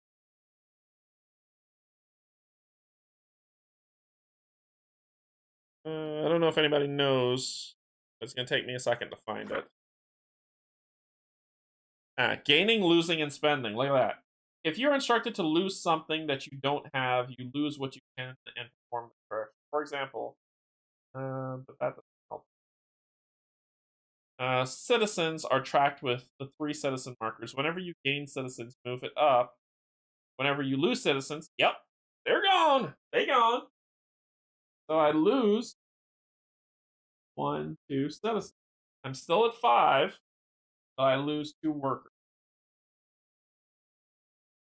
Yikes. That is awful. One of them's still gravely ill. So then this card is discarded. So we're losing people. Okay, alright. Generator phase. I don't need to fuel the generator. We're good. So nobody's gonna get sick from the generator being there. Then we need to fuel the generator. Well, it's at 4 stress, so we're passing 4 cubes into this bad boy.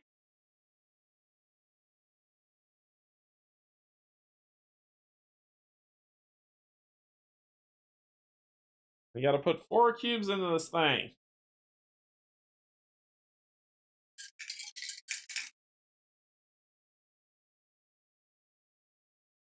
All of them fall out. That's 5. Oh no! Oh no! So 1, 2, 3, 4, and 5. Oh, we're close to a breakdown. Close to a breakthrough. Oh god. Okay. Place any cubes in the drawer bag. Generate a breakdown. Nope. Weather card.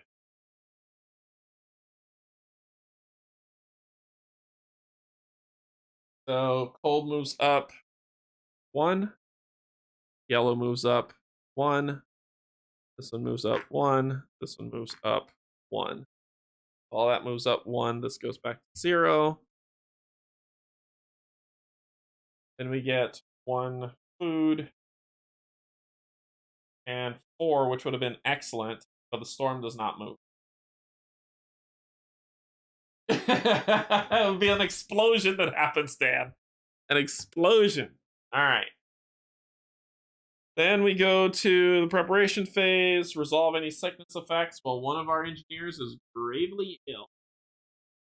Fantastic. And then we go to our action. So we moved a little faster, right? We moved a little faster, but we got through our phases a little bit quicker. So that's round 2.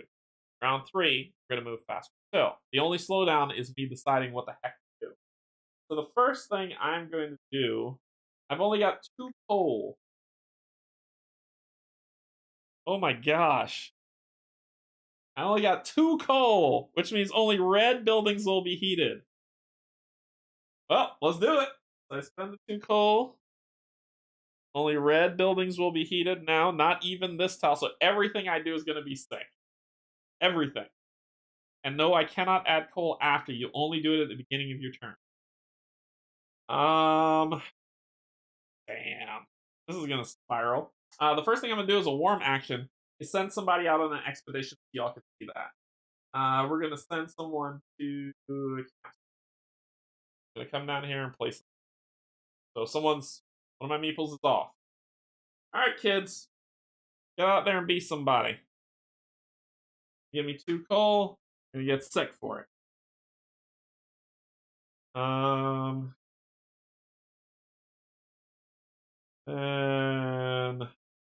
this is where options. So you see, I want y'all to see how this stuff works.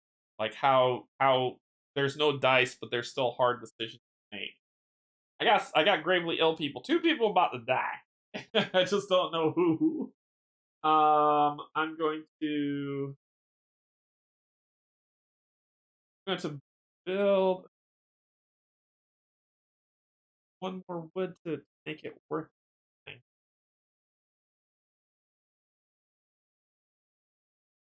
I need to get 1 more wood. So let's do this. I'm gonna put worker's gonna die. Just help it. I'm gonna put a worker to work here. Gather these 2 as a cold action, so he gets sick. Then I will build a gathering post, which building is always heated. So I'll build a gathering post there. And I will build tent here. Destroying this. I've got 3 tents this time.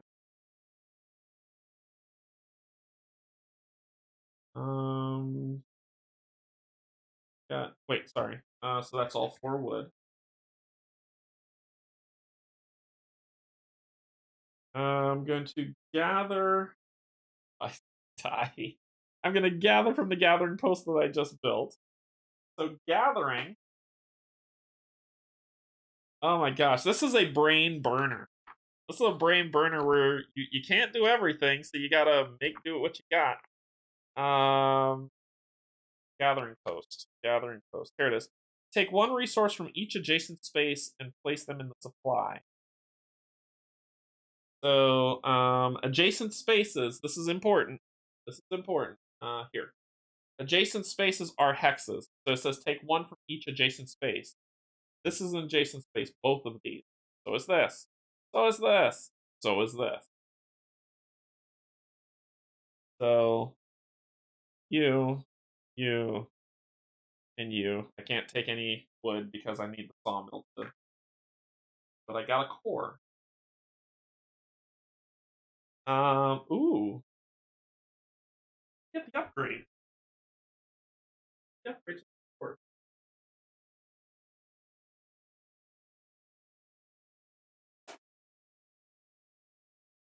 I don't know where I put it. Put it there. I'm gonna upgrade that with a core. Relieve stress with a core so that I can upgrade that to help me a little bit. I don't.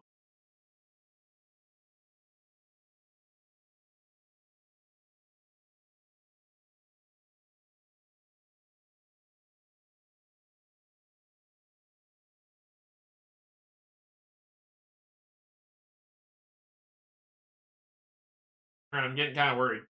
Sorry. Give me 1 second. Let me see if I can find it. Automatons, that thing. Yep. Oh, there it is. Alright. So, this is the upgrade piece I'm looking for. I'm going to spend an engineer here, which is a cold action, to relieve stress from the generator. And I'm going to use a core while I'm doing it. When I do that, I get to add this, which will help upgrading the generator with a core. So I'm going to spend that core. Get to put this in the top.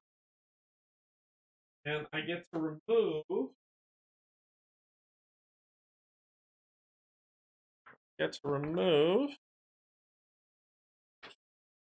They do have everything here in the back, which 5 stress. Yeah, because it says remove up 5 stress cubes or track, 1 steam core to remove all stress track. The first time you spend the steam core when performing the generator action, place the upgrade. Upgrades it. So we remove all stress. We don't need you breaking down. And we've upgraded the generator. Okay. Alright, people are about to start. I can only send until I upgrade the beacon, which costs 1 extra 1 core. I can only send 1 person out. Are you sure you can't increase the toll afterwards? I think it's also an option. It's an Gazumi. That's what I mentioned before. On a solo mode, it is an option on every player's turn, but in solo, there's only 1 time you can do it before the generator phase. And since I'm playing solo mode, I can only do it once. When you are playing, and I said this earlier, when you are playing multiplayer, on every human player at the table's turn, you can spend it to upgrade. But when you're playing solo, you don't get that option. You only get to do it 1 time, and then you can only do it again in the generator, as stated on page 23 of the online. So I ain't let you down yet. No, sir, I got that rule right.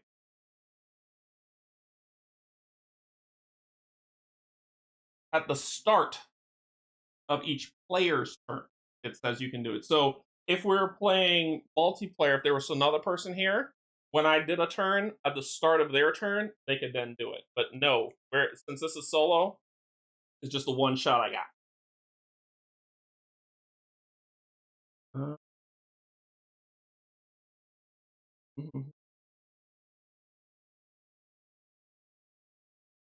Let me see. Getting hot. Brother got to take off his sweater. Let me see.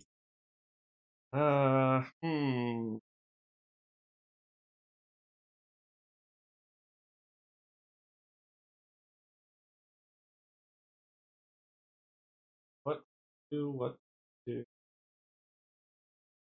Sorry, I'm trying to remember what I was doing. I don't remember what I was doing.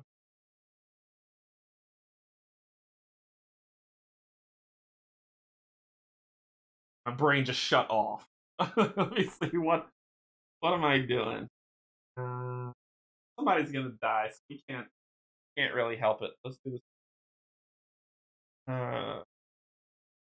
Actually, we're gonna do the workshop that's heated. That's not a sick action, and I'm gonna move this up 1, 2.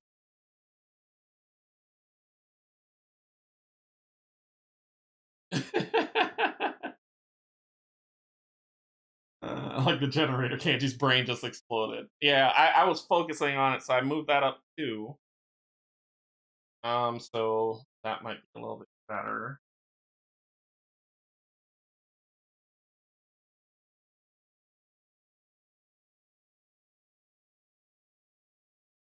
We've got 3 meeples left. We know people are going to die. So how do we mitigate this madness? I could use the medical post, but it's not heated. But it still would. I need food. I need food. I need food. I don't want an engineer to do it. What can kids do? They can just gather resources. I have a card. I have a card for kids, right? Perform a workshop action. Actually, I could let the kid do the workshop action. Then save that people for something else. Yeah, I'll do that. I'll let the kid do the workshop action. That. That's still heated.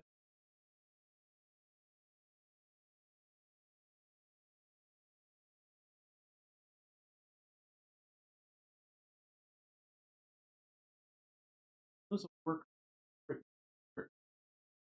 They don't want to lose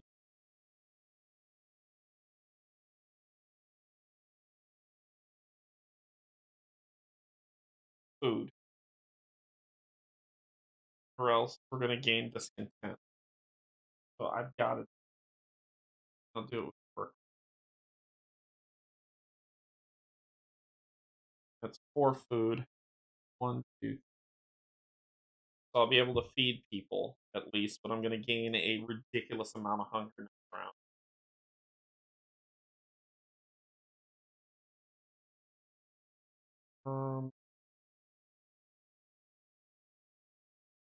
Got 2 engineers left.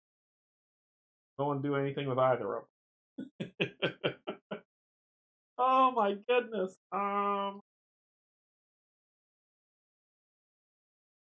What do you think I should do? I don't know what to do. I could use the medical post. So I'll make him sick, but then I can treat.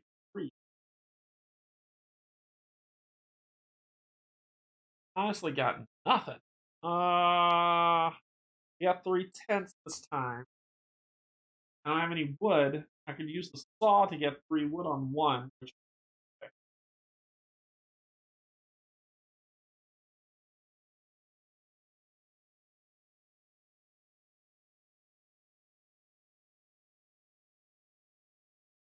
then I can build a house. But nothing's heated. The bunkhouses aren't heated. No, everybody's sleeping in the cold at night. Actually, no, I'll be able to raise the generator up. That means I could build a house. So let me build another tent. 2. We're gonna build our last tent here, and we'll be able to afford it. Okay, so we've got 2, 4, 6, 8. All right, so that's it. That's all we got. That's it. We're done. Dust phase. Ah, gosh. Here we go. Come on. Did I shuffle this? I don't know if I shuffled this. Social dispute. Okay.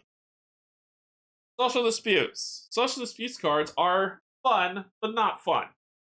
Alright, so what happens when you have a social dispute card is you solve it from top to bottom. Alright, so this says inaction breeds doubts, action breeds confidence and courage. If you have more active hope than active discontent, choose one. Otherwise, choose one. So if we look up here, we have 1 active discontent and 1 active hope. So 1 would have been cool because we would have gotten a free building. Dang it! Which I really could use. So we skip. So basically, the nice stuff we skip, and we go to the terrible stuff. Lose 2 workers, 2 engineers, and 1 child, or place 3 stress cubes on the stress track. I'm placing 3 stress cubes on the stress track. I don't want to lose anybody else. So 3 stress cubes on the stress track. And then what we do with this card, very important. I need y'all to listen to this. You remove this card from the game. Card's gone. Okay? What you then do is you come over here and you grab a new social dispute.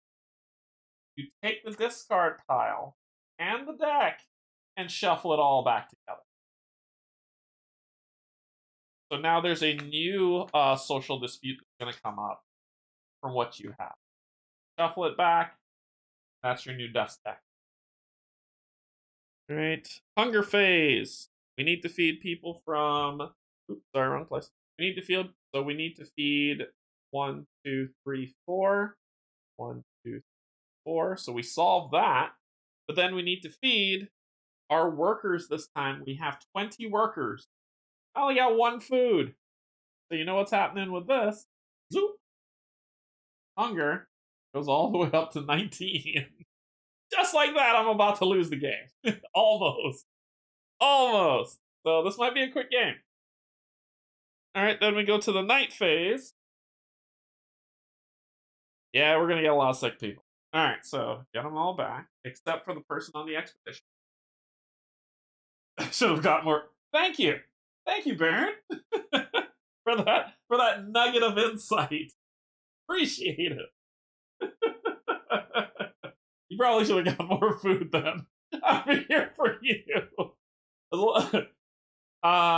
Okay, so the night phase, every place is stupidly cold. That makes me just angry. So everybody gets sick except for Red. But Red isn't a place. Everyone gets sick. So I have 4, 5, 6, 7, 8, 9. 9 sick. That's gonna be all workers, I assume. Nope, it's gotta be all of them. So there are 4. 1, 2, 3, 4. 3. 1, 2, 3. Oh, that's close. 2 kids. 1, 2. So close. Some people are gonna die. I'm just gonna throw that out to y'all right now. People are gonna start dying. Okay, so everybody froze tonight. Generator just wasn't enough. I haven't read the full rulebook yet as it hasn't arrived. But unless it is a very solar rule that I can find, I would having multiple.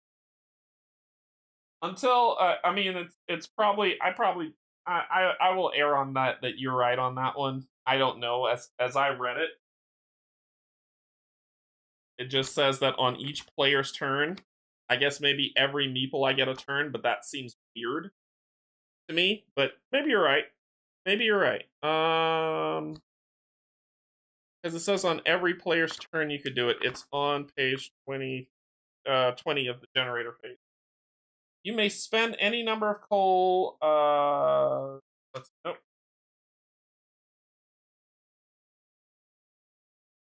On your turn, you may first choose to fuel the generator. On your turn, that's all it says. Player turns. Beginning with the player with the leadership marker going clockwise, each player takes a turn. Play continues in this way until you run out of available meeples or do not want to take any action. And on here it says you may spend any number. So it says on my turn. Now, if that means I can play a meeple who gets cold and then put fuel in the fire, sure. It just seems weird, but sure. And let's take a look at the rulebook. 23. I actually have it pulled up so we can look at it and we can talk about it. Maybe you're right. I could be wrong. I'm not going to sit here and say that, no, I know everything. I've been wrong so many times. I would err that you're right and I'm wrong more than...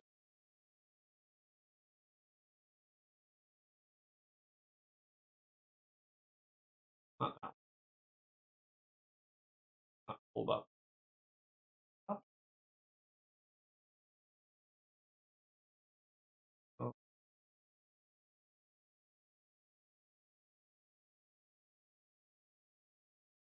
Oh. There it is. So he could be right. Kazumi could be right. I have been wrong 10 billion ways Sunday. So I'm not going to act like I'm right. Alright, so if we go to page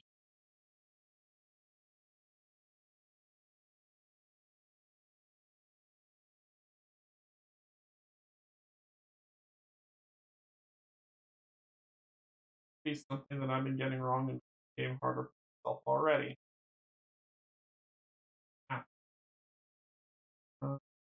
And action phase, player turn.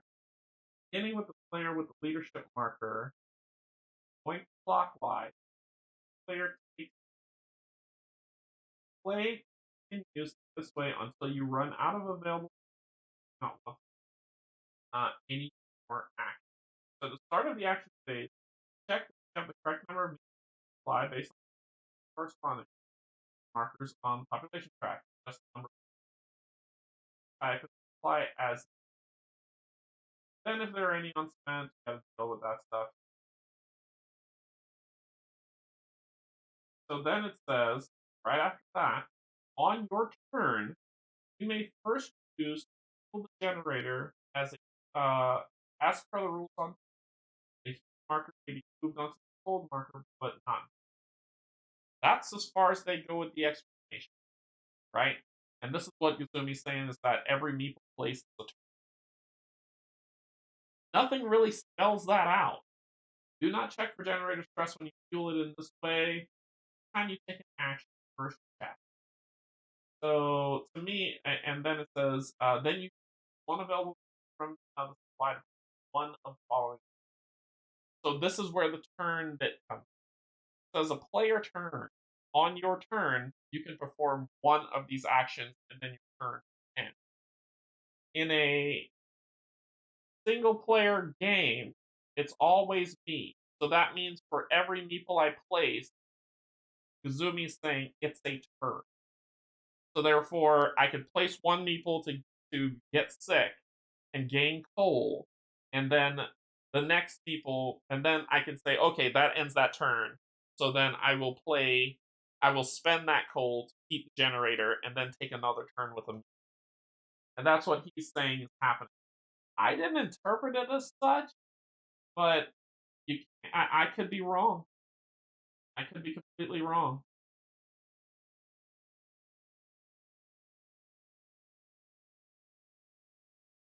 Been wrong before. So I'm just going to err and say you're right. I don't know. I'm doubting myself way too much on this because it's too ambiguous because it says that you'll only perform one action, right? You only perform one action, that is your turn. But I'll err on that you're right. Just need to doubt myself. All right, so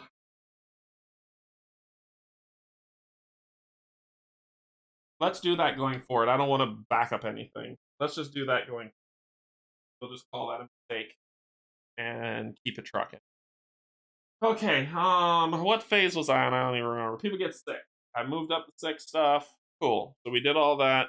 And then we go to the dawn phase. Move the round marker. So the round marker goes here. And resolve any scenario effects. There is a scenario effect to resolve, which is we are alone. So it says, round 4. If the beacon is built, go to A. The beacon shines bright. +1 hope or -1 discontent, and then reveal and resolve SO2. So we're going to -1 discontent. I'm going to get rid of this thing and put it back in the bag. Yeah, that'll work. Okay, then reveal and resolve SO2, which is this one. So back. Finding Winterhome. So it says the beacon's light guided refugees scattered across a frozen wasteland to our settlement. Among them were scouts from Winterhome. As it turns out, it is the nearest occupied settlement. However, the news they brought is alarming. They say no other beacons were lit, not even the one at Winterhome. What happened to Winterhome? Place SO5 white side up in the expedition display and then choose A or B. SO5. So we got to go check it out. So SO5 is a new location to travel. We're going to place that here. The reason why I left space. And then we need to choose A or B. So A, let the refugees enter our city. +1 hope. Gain 5 workers, 1 engineer, and 3 children. -1 hope if we send them to look for another place to live. Hey, come on in. We're about to die. So I'm going to gain that in +1 hope. So I get to draw hope from the hope. It will be inactive. It's another care. Another care goes on there as inactive. We gain 5 workers. 1, 2, 3, 4, 5. So we're at 25. We gain 1 engineer. And we gain 3 children. 1, 2, 3. We'll deal with building that up in a second. And then we discard this card. So now we got to find out what's going on at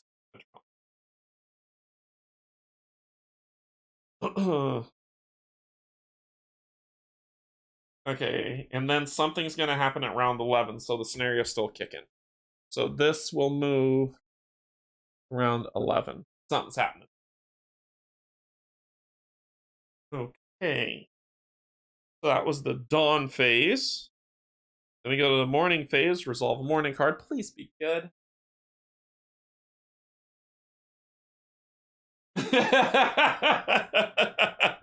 Damn. Morning card. Strange noises. That's not good. Strange noises is not good. Strange noises. So it says, people have begun contemplating that they can't sleep because of strange noises. This weird occurrence takes place every few nights. +1 discontent. I just got rid of you. So 1's active already. So I gotta draw another one. And it'll be inactive. Yeah. Come on. You. Give me you. Greed. Greed has returned. Awesome. So we choose. It cannot go on like this. The source must be found. Place 1 spent worker or engineer token in the supply and add 49 to the dust deck, or we don't have the time or the manpower to investigate this. Besides, who cares about some rats in the walls? There are real needs to be taken care of. I can't do that. So we're gonna get rid. We're gonna add a. Okay, and then we're gonna add D49 to the dust.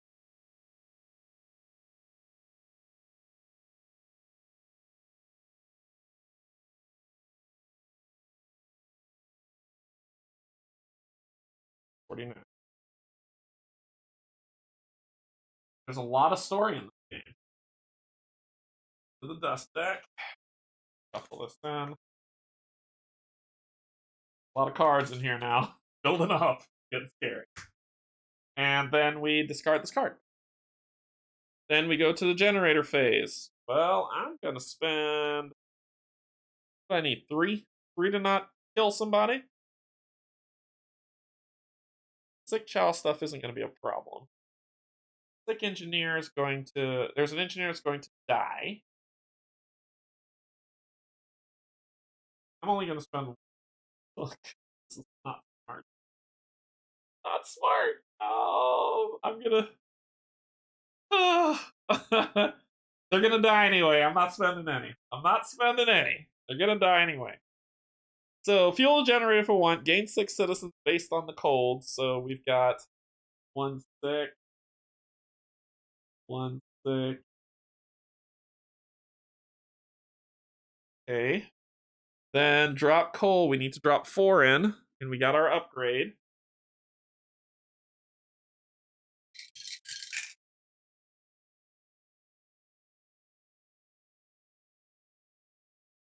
Three fell out.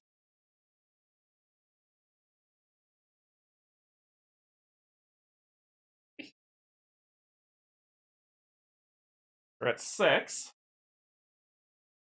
Then weather card. Please be good. Please be good. That's our weather card. We got coals going up. This is going up. This is going up. And that's going up. This goes back down to 0. Food, we gain 1 food. the hunting hut. Oh my god. And our expedition moves 3. Look at that. Our expedition's gonna move 3. But the storm doesn't move. Very important for the expedition moving 3. Now let's talk about expeditions. We're gonna discard that. So, when we deal with expedition, we move enough amount of spaces as it gives. Well, it said 3. Go 1, 2. Now, here's the description that we have to do. Either A, you're going, and I gotta put this back on because it's getting cold again.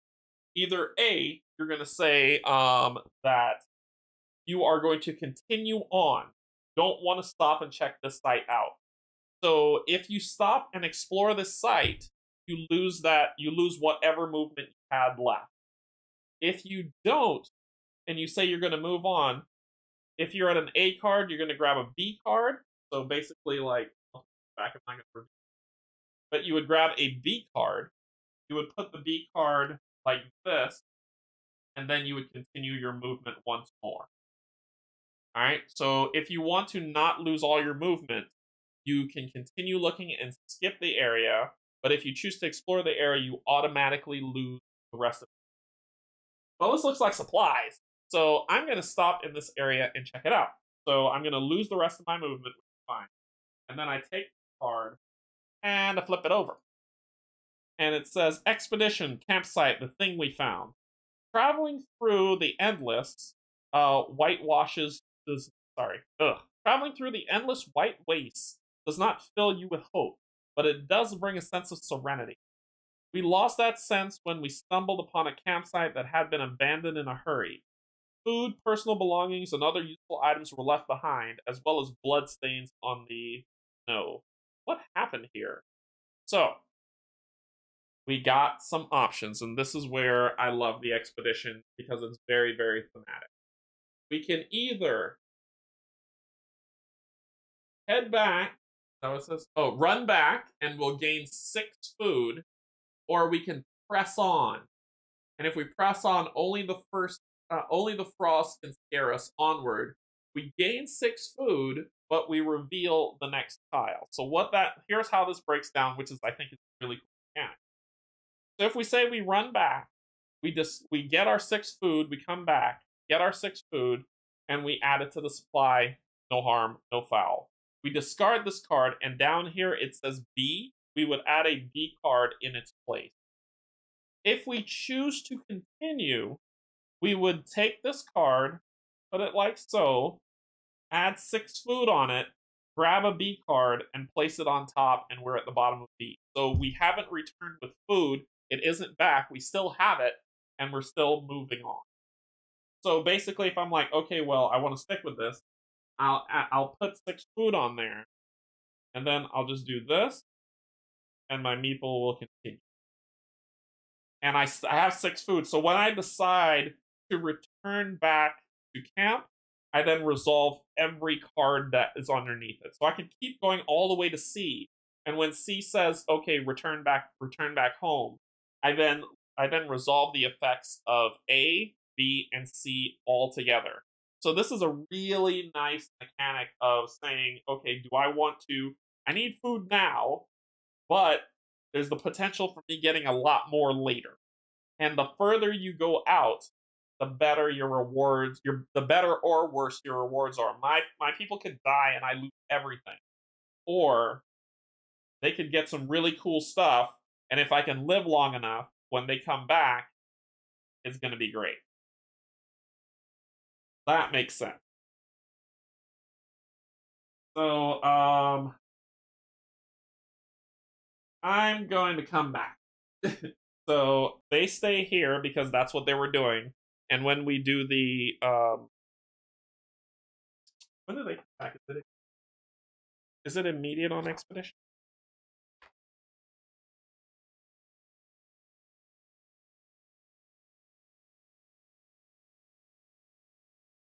Boy Scouts. I want to make sure it's immediate or I gotta wait. That's what I'm looking for. I think it's immediate.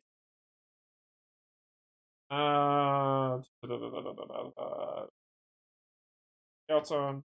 When a scout reaches the last topmost space of this expedition, players must choose whether they want to skip the location or explore it.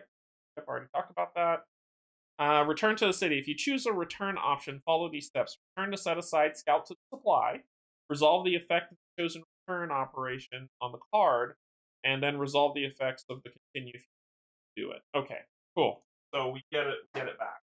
So I'm gonna return. I go back to my supply. I get 6 food. 1, 2, 3, 4, 5, 6. And then this card is removed from the game. And we add a B card in it. And that's the cool expedition. And the storm doesn't move, so I'm okay. So next round I'll be able to activate the wall stuff if I live that long. Alright, so the kids are gonna get fed. I've got 11 kids, so I need 19 plus 11 food. I at least need I at least need to get up to 19 food. I can deal with 11. Okay. So, that was the weather phase. We're on the prep phase. Sick effects are gonna hit. Here we go. So, sick effects are gonna hit. Let's take a look at the terribleness that's befalling my camp. Let's start with the kids. They're in this space, so this is a flip. A kid's gravely ill. We come over here. We have a worker. We're gonna flip. A worker dies. So this goes back 1. I'm sorry, my big old head's in the way, so it's blurry. That goes back 1. And this is also going to shift back 1 because a worker died. And we get an exhausted worker because somebody. Same thing for this. An engineer is going to die. Shift, shift. And we get an exhausted engineer. Then, when they die, 2 people died. Boom, boom.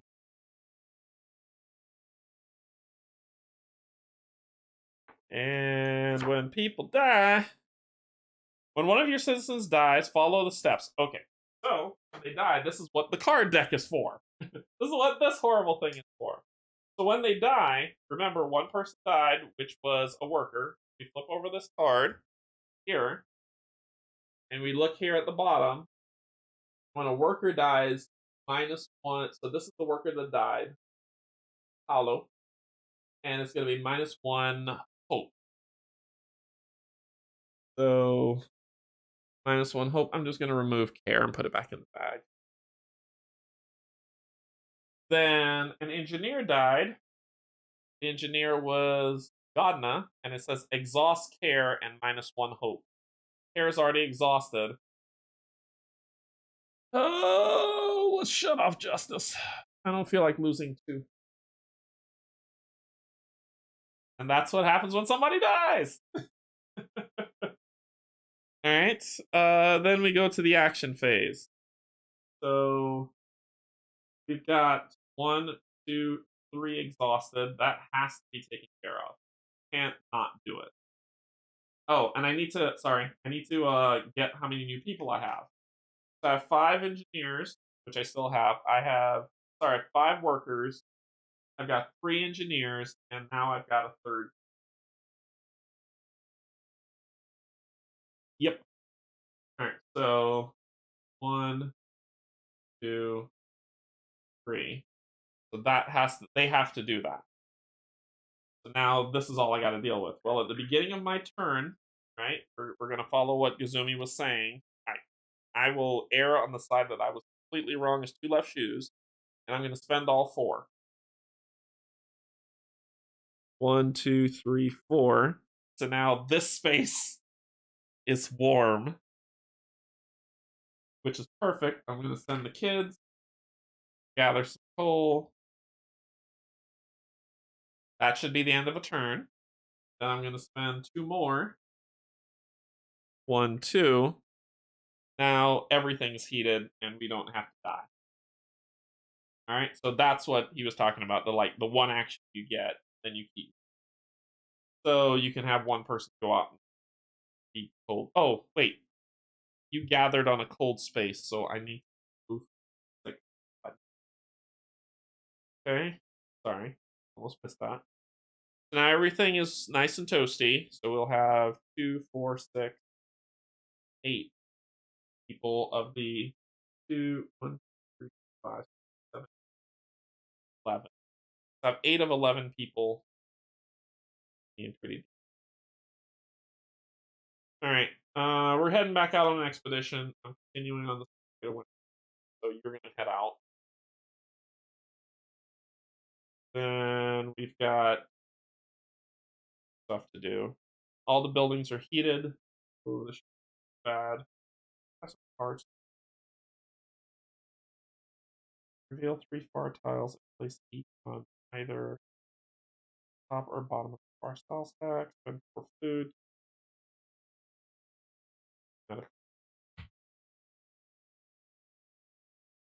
We're going to food for use sawmill.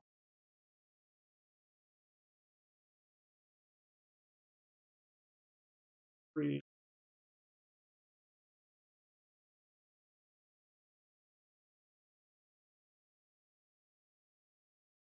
What else are we gonna do? I've got 2, 4, 6, 8.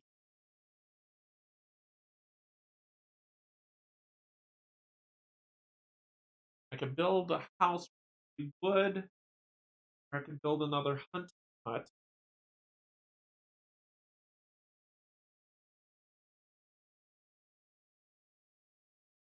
I could treat the generator. Yeah, because I got to drop 4 in there, and that could. Well, that won't make it over. Actually, it will. It could make it shut down. So I got to take care of this. 1, 2, 3. I believe it takes off.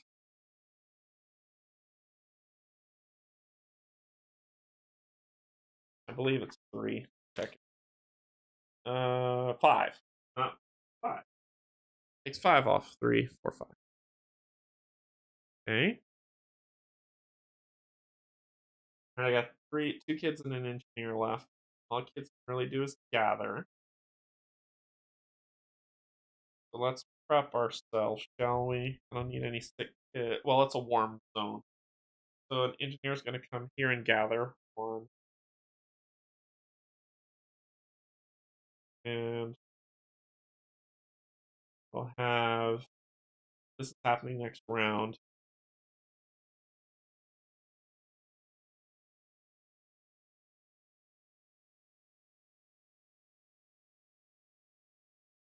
The kids gather here. 1, 2. Space. And the kids will gather here. Prep ourselves with what's to come next. Okay, so we're done. Next phase is the Dusk phase. No scenario effects to hit. Kill a Dust card. Social dispute. Sweet. Fear. Fear leads to anger. Anger leads to hate. Hate leads to suffer. Really? Really? You copied off of Yoda. Really? So if you have more active hope than active discontent, nope. No, sir. For each child meeple. Dang it, a child died. I'm gonna lose 2 kids. Ah! So for each child meeple, gain 1 sick child. I have 3 child meeples, and I can't push it past. I can't push it past where it is. So that is 1, 2, flip, flip, 3. That gravely injured one's gonna die. Gets pushed back.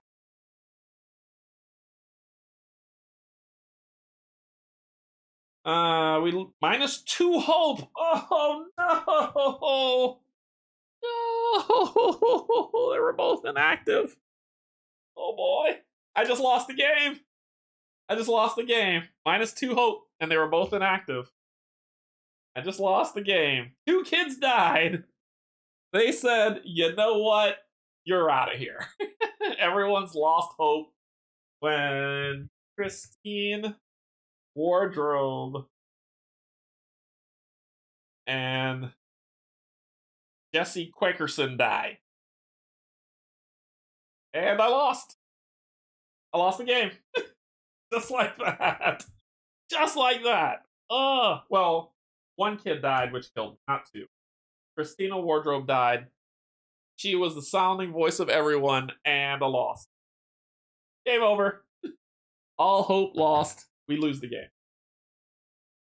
The only way I could have won that is if hope was, if I had an active hope, I could have flipped one over and then removed one, and I still would have been in the game. But nope, they were both inactive. And -2 hope. Yikes. And we lost the game. Robinson Crusoe. So it was, I don't know, do y'all have any questions? Are you like, were you confused by this? I feel like the only screw up was that turn, which was a turn that probably set this up for an ending because I didn't do it properly. I plan to play through all the scenarios because I love this game. So if you have any questions, post them now. Let me know. I can answer them as best as I can. I think that one of everybody getting sick because of the generator is probably what caused it. But it happened. Well, what are you gonna do? Alright, so that is pretty much it. I lost the game. So I started my expedition to Winterhome. This is where I've always died. When I played the game before, I'd be like, okay, time to start the expedition to Winterhome. And last time I was like here. And I lost. But that is it for the game. Yeah, it's an interesting game. There's no dice, but there's still strife. And that's what I really love about this. So my big pluses about this game are that I love the resource management. I love trying to work things out, making sure that you're playing as optimally as possible. Of course I wasn't. But I'm sure other people who played this game are like, oh yeah, I beat that game in like one turn. Great for you. I am still planning out this game. This plays quicker than I thought it would. Well, because I died. But yes. It played, and you saw me start speeding up playing. I was explaining things, just going through slowly. I will air. I'm gonna ask on BGG, or I'm gonna ask Derek, who's one of the, not me, the other Derek, who's one of the members of Glass Cannon Unplugged, to see if Izumi was right, which I'll just say he is, but just see if he's right to just say if that would push it forward or not. So I'll ask that question and I'll post it and pin it in the description later once I get an answer to see if I could do that. Other than that, this is kind of the game in a nutshell. You see how it works. It looks like a lot. It does look like a lot, but it's not. And what you can do, I kind of set the board up everywhere, right? This was turn 6, 7. Sorry, this was 7, 8, and then the night phase was 9. So if you want to set it up like Robinson Crusoe, where everything is in order, it would be 1, 2, because one is the round, 2 is the turn, 3, 4 is is this phase and resolving 6 stuff. 5 is that's 5. 3 is the 3 generator, 4 weather. So 1 round, 2 morning, 3 generator, 4 weather, 5 this, 6 sick if anybody's sick or gravely ill. 7 5 sorry, shoot, man. 1, 2, 3, 4, 5, 6 actions, 7 actions with this, 7 Dusk, 8 back up here on Hunger, and then 9 clear everything if people need places to sleep. So however you feel that you need to lay out this board so that it makes sense to you. This way makes sense to me because it was more just kind of the 1, 1, 2, 3, 4, 5, 6, 7, 8, 9, 9. But make it work however you need to make it work for you. I didn't use these because I wanted you to the tokens themselves, instead of me putting buildings on them, I just put buildings on the cookhouse. But I have the minis for it, and I moved this to the side because I wanted y'all. Otherwise, it would have been this playthrough the whole time, which would have been hard to see, right?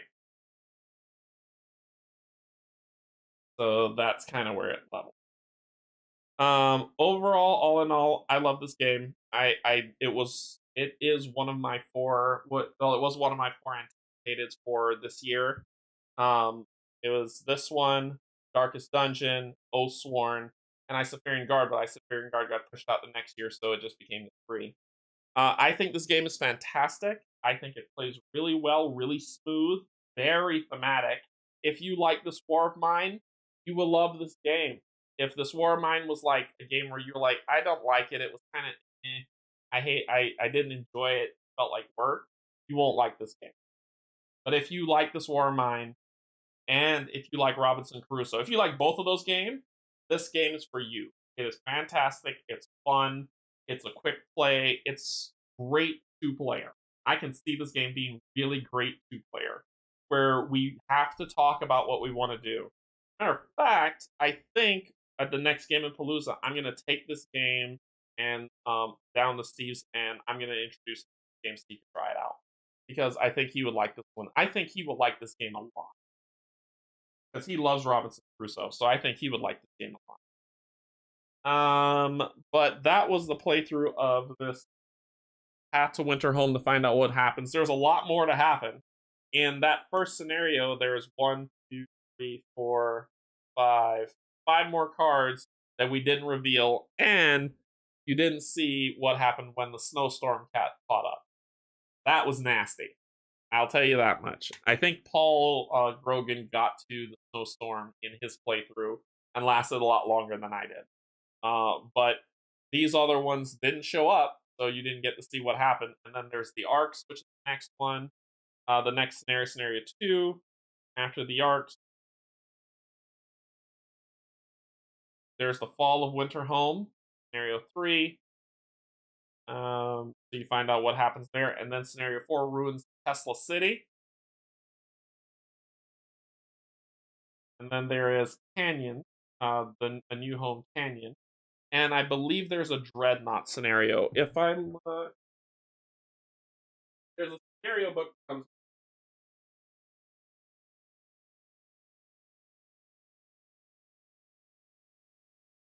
There's a scenario book that comes with the game. So there is New Home Frozen Ground, the scenario.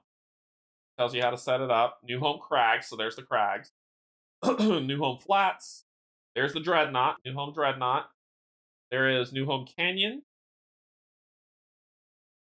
The Arcs, if you want to set that up. The Fall of Winterhome. The Ruins of Tesla City. And then they have a glossary of what all things.